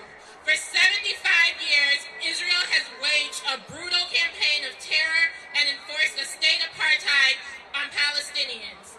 And today we are seeing a genocide happen right in front of our eyes. Our government has the ability to stop a genocide. Our government has the ability to stop a genocide. But instead, they are choosing to fund one. They think they can exhaust us, they think they can wait us out, and that soon we'll move on to the next injustice. But in the coming months, we know they're going to come around asking for our votes. But what are they doing for us today? Universal health care is too expensive.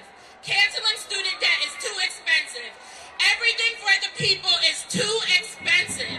But when it comes to funding the police, funding militarism, they always cut the check. So until they change the course, we must continue to take action, big and small, to demand an immediate ceasefire, to demand the U.S. stop arming Israel, and to demand a free Palestine. So make the calls, protest, shut down their meetings, stop the ships filled with weapons, and don't let up. The last few weeks have broken me in many ways, in the same ways that I felt when Trayvon Martin was killed. But the last few weeks have also inspired me. From actions in my hometown in Florida to actions across the globe, we cannot let up. The tides are changing, and I know now more than ever, in this lifetime, Palestine will be free. Up, up with liberation, down, down with occupation. Up, up with liberation, down, down with occupation. Up, up with liberation, down, down with occupation. Thank you all. We are almost ready to march. We have a few more speakers. We were almost ready. Y'all got me? We got us?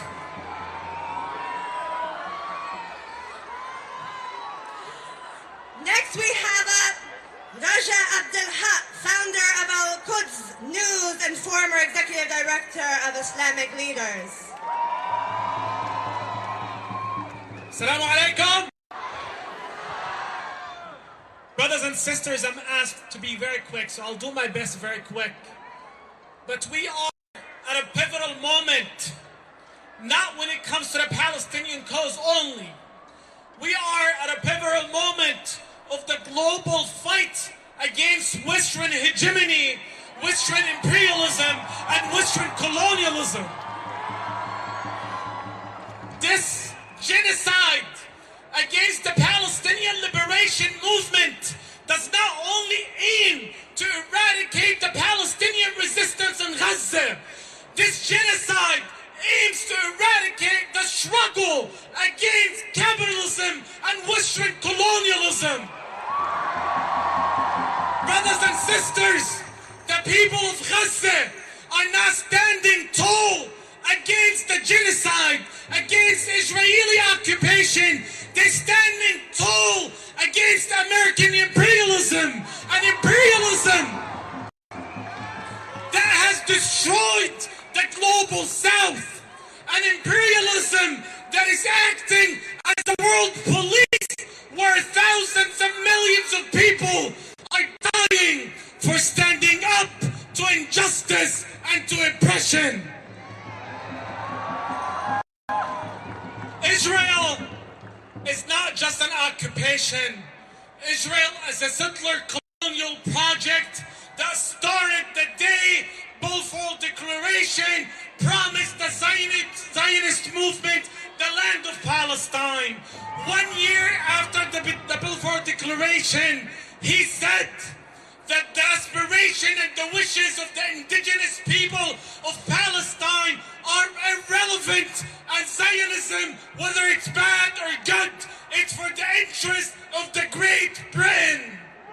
106 years after that, American Congress, exactly on the day of the Balfour Declaration, calls the Palestinians barbaric, gives billions of dollars for Israel to continue its genocide, using the language of Herzl, the father of Zionism, who said that Israel is a rampart of Europe against Asia, an outpost of civilization against barbarism.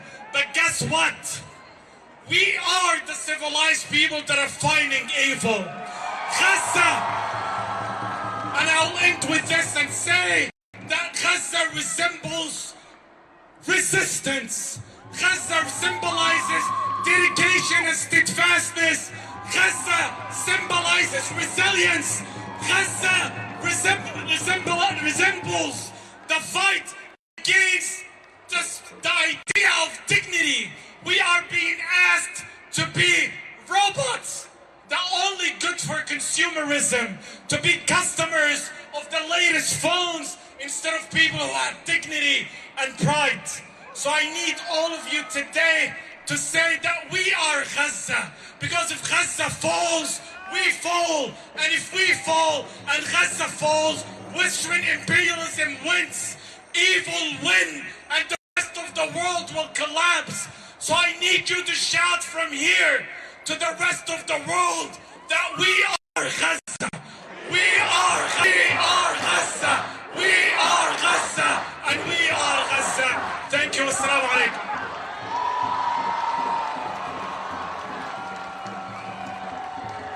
We're gonna bring up Angel from the Malcolm X grassroots movement.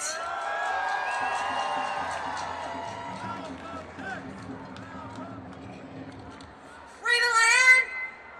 Free the land! Free the land! My name is Angel. I am an organizer with the Malcolm X grassroots movement, DC chapter. We are an organization of revolutionary new Africans fighting on the behalf of all new Africans and African people throughout the entire globe for self-determination and liberation.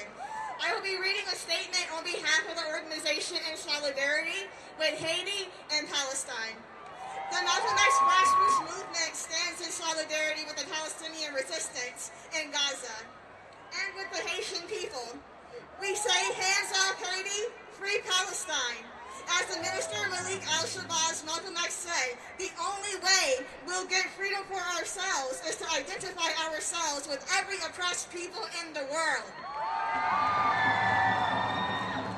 Haiti and Palestine both suffer from colonialism and imperialism, spearheaded in the shadows by the United States. The U.S. has invested millions of dollars to finance Kenya's police invasion of Haiti.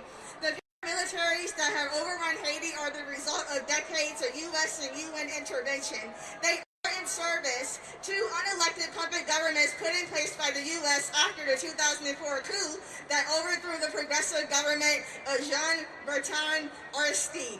The U.S. also funds, arms, and defends the Zionist entity in the occupied Palestinian territories and sends law enforcement officers from every level of their police state there for specialized training.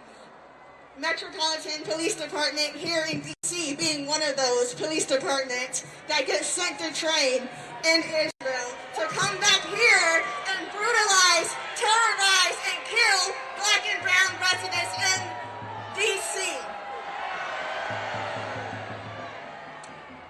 It is the same repressive tactics that have been used against the Palestinian people since 1948.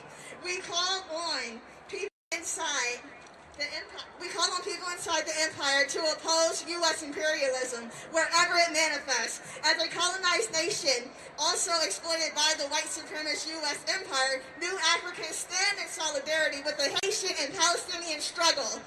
Injustice anywhere is a threat to justice everywhere.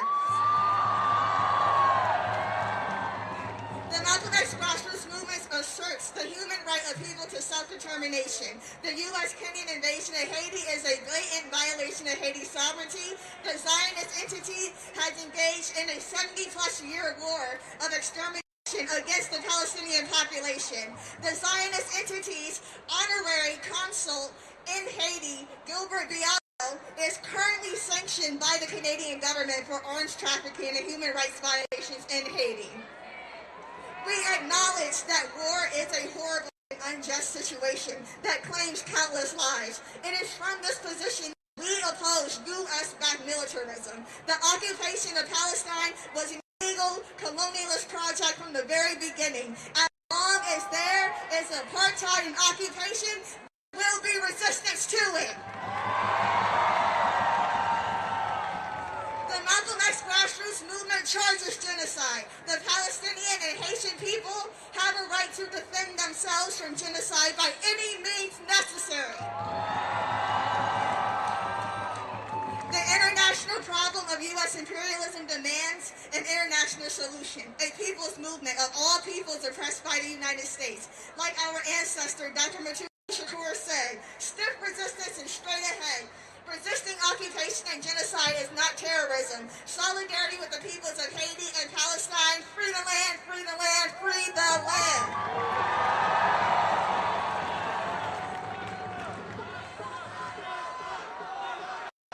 We are so close, y'all. From Palestine, we say, end the occupation now! End the occupation now! The people demand ceasefire now! Ceasefire now! Ceasefire now! Are y'all there? Ceasefire now! Next up, we have Nick Tilson and Indian Collective. Make some noise, y'all.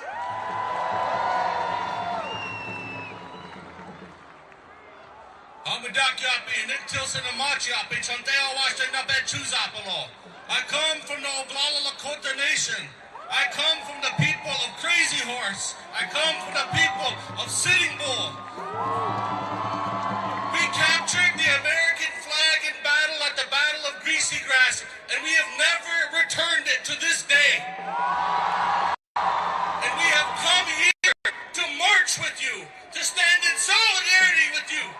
We have come here as a people to represent unity throughout the world in this moment. My mother is a matriarch and a revolutionary from the Oglala Lakota people. My grandfather was a Jewish anti-Zionist organizer who stood with Palestine since the Six-Day War, and he embedded that into my heart. So I'm here with you, with my brothers, with my sisters, with my relatives. No matter what they have done to try to wipe us out from history, to try to erase us, to put us through boarding schools, to take our land, to try to take our language, they were not successful. So we are here with you, and in this battle, we will not stop no matter what.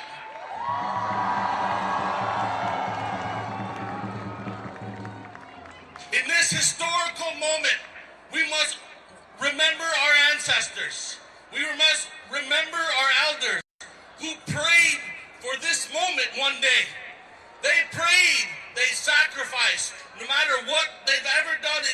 for nothing, because we will together achieve revolution and the liberation of all of our people everywhere.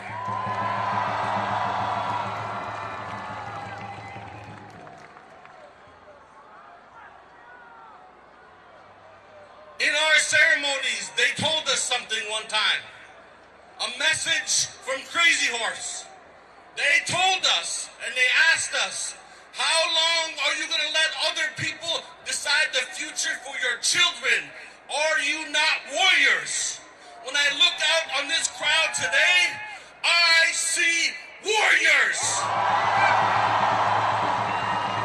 One Cuban revolutionary once said that revolution is not a bed of roses.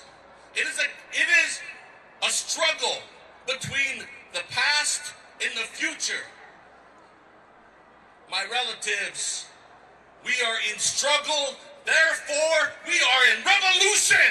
Okay.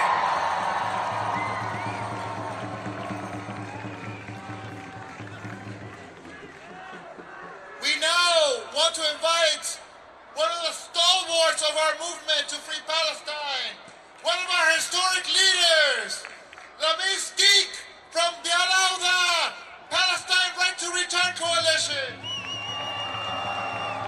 Assalamu alaikum wa rahmatullah. والسلام على أرواح الشهداء. والسلام على المقاومة الشريفة الطاهرة. Peace and glory to the martyrs and the freedom fighters who fight for all of our freedom. We are gathered here not by a massacre. We are gathered here by the truth. And all of you who are witnesses to the truth are martyrs. And there is nothing higher nor more glorious than a martyr. And so we say glory to all the martyrs wherever they may be. Allahu Akbar. And Gaza has given us an inescapable truth from which we cannot turn away. And the truth is the Western world is a lie. The truth is that when they said they were bringing freedom, they were bringing fascism. That when they said they were bringing the only democracy in the Middle East, they were bringing domination and barbaric colonization. That when they said they were the most moral army, they were the most monstrous and murderous that we have seen in modern history. That America's trusted allies is nothing but a cult of torturers. A cult of torturers. What do you call grown men who come from all over the world to torture our children in dungeons in the West Bank? What do you call a people who drop 10.5 pounds of bombs on another people who get only ounces of food and water a day? Genocide Joe knows that Gaza was not the first concentration camp. Genocide Joe was alive when the Zionists built 22 concentration camps through Palestine. Genocide Joe was alive when they negotiated with the U.S. government for their release. We are not here just to speak truth to power, but to implement that truth. And it is not only that we will not vote if they don't stop the genocide, no. We're here to make the inescapable truth inescapable for them. Just today, I'm an attorney, we filed a notice and demand to the members of Congress, letting them know that they will be prosecuted in criminal courts all over the world. That they will be sanctioned like they like to sanction us all over the world. The days of just speaking have ended, so when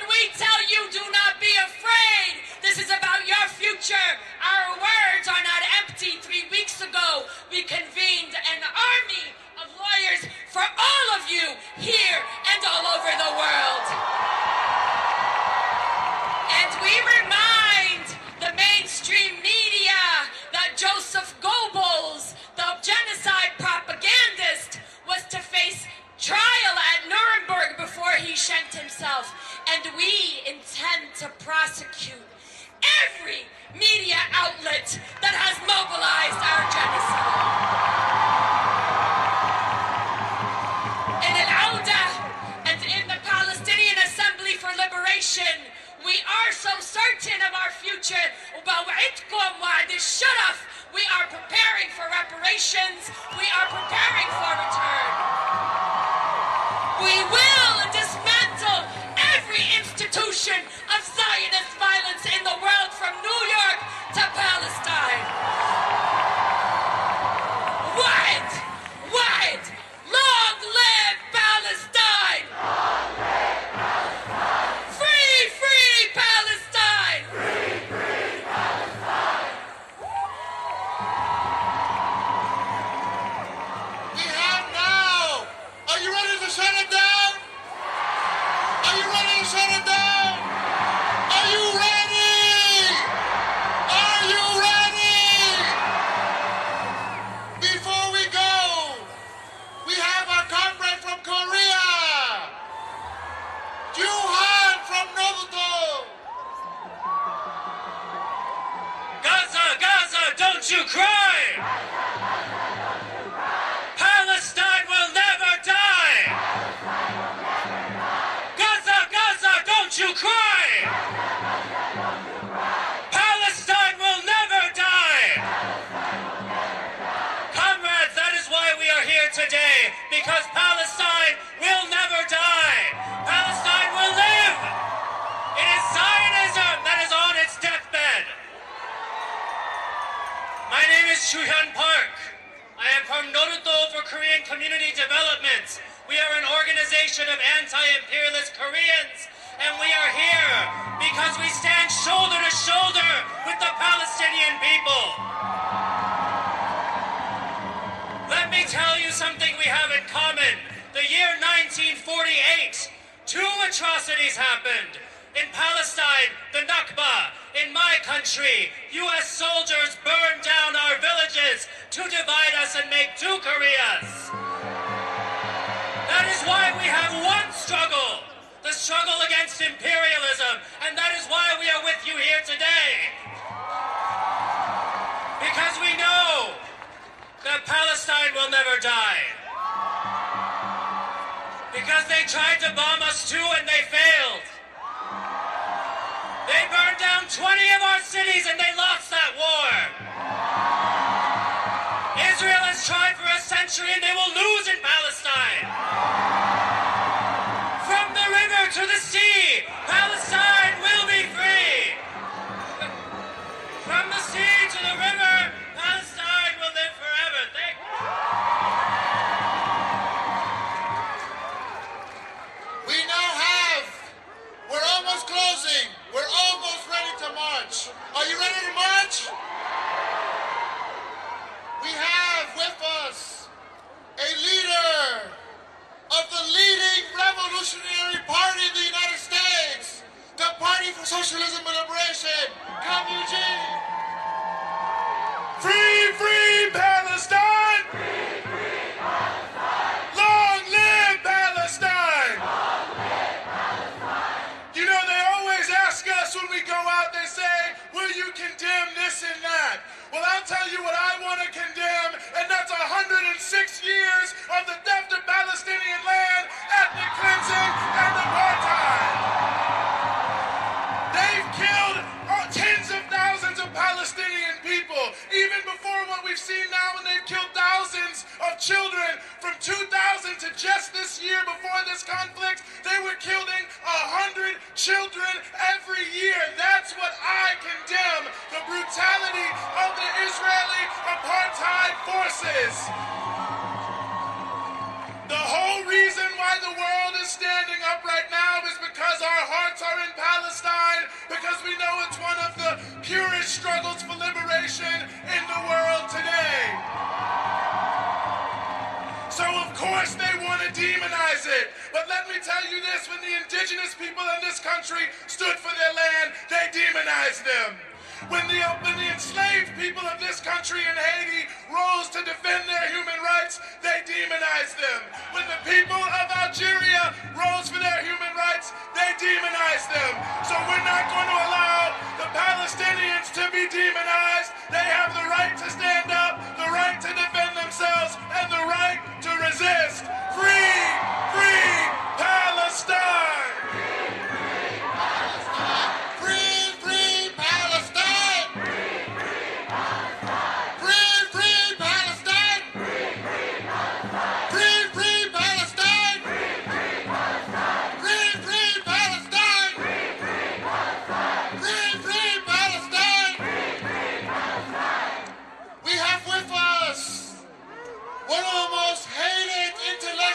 By Zionism, a writer, a journalist who dares to say the truth. We invite Vijay Prashad to join us.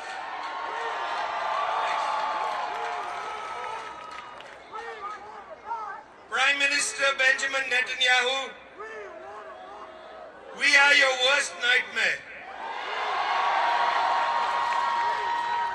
Prime Minister Benjamin Netanyahu, you are a war criminal.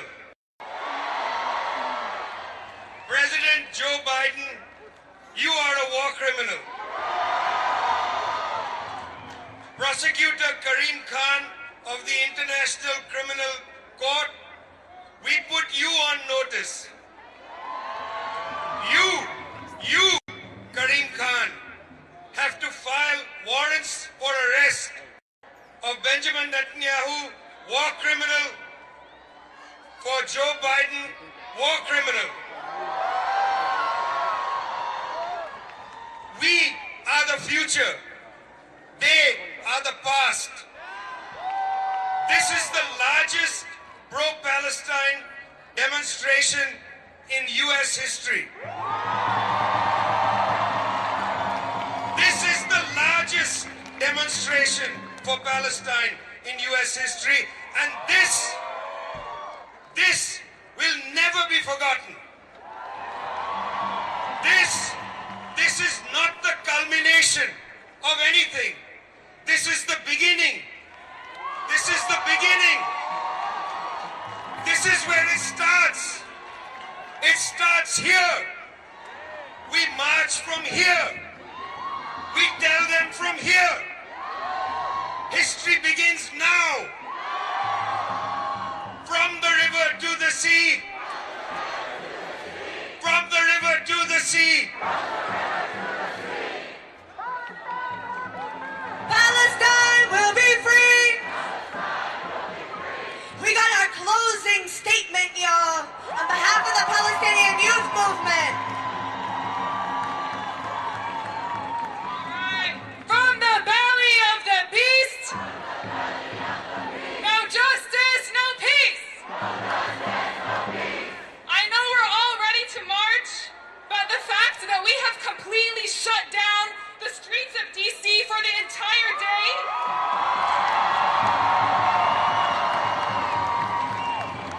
the fact that we have been here for several hours is costing this city in the heart of empire millions of dollars.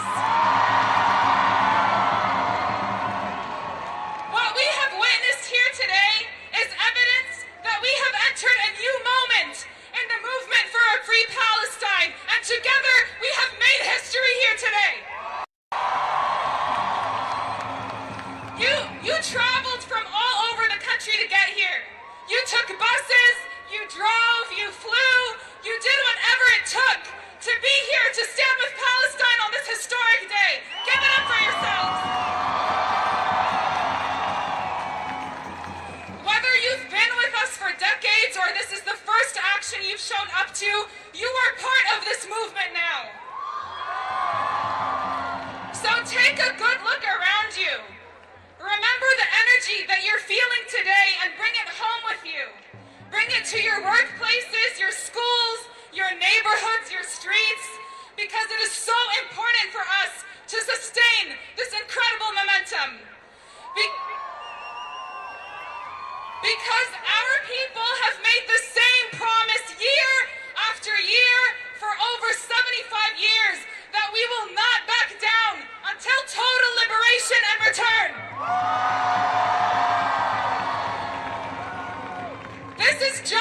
beginning, and today we are announcing an international call to action. And this call to action, we call on you to join us on November 9th to shut it down for Palestine. We will continue building pressure against the political offices, the businesses and companies that fund, invest, and collaborate with the Zionist genocidal settler colonial project. So on November 9th, we are asking all of you, all members of our society around the world, to join us in demanding an immediate ceasefire, the end of all U.S. military aid to Israel, and to lift the siege on Gaza now. Walk out from your workplace or school, go to protests, organize teach-ins, wear your keffiyehs, and once you've planned your action, register it at shutitdown4palestine.org. That's shutitdown, the number 4palestine.org. And last thing, we ask you to pull out your phones if you can. You can text "shut it down" as one word to 833-648-0391. So text "shut it down" to 833-648-0391. Or go to shutitdownforpalestine.org so we can see the millions of actions that will be organized on November 9th to shut it down for Palestine. What do we want? When do we want it? What do we want? When do we want it? If we don't get it. If we don't get it. If we don't get it. Yo, we're gonna start marching. I'm gonna ask y'all to take care of each other. We're gonna start to move that way. Have some patience. We're ready. We've been out here like we said. If we don't get it, if we don't get it, if we don't get it, justice, you say how? We demand a ceasefire now. We demand a ceasefire now. We want justice, you say how? We want justice, you say how? We demand a ceasefire now. We demand a ceasefire now. Lift the siege on Gaza now. Lift the siege on Gaza now. And no more USA to Israel, is that right? We need to start marching. Walk up to 14th Street. We're exiting the square. We're exiting Gaza Square through 14th Street. Pick up the coffins. Follow the coffins. Follow the flags. We are marching out of Gaza Square. We are marching to the White House. Are you ready to march to the White House? Are you ready? Are you ready? Pick up a sign. Pick up a flag. Now is the time to march. Free, free Palestine! Free, free Palestine! Long live Palestine! Free, free, free Palestine. Free, free, free Palestine. From the river to the sea. Palestine will be free.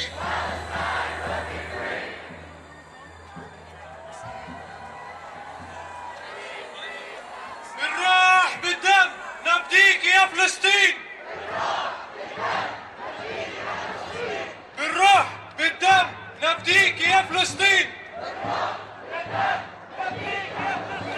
بالروح بالدم نبديك يا فلسطين!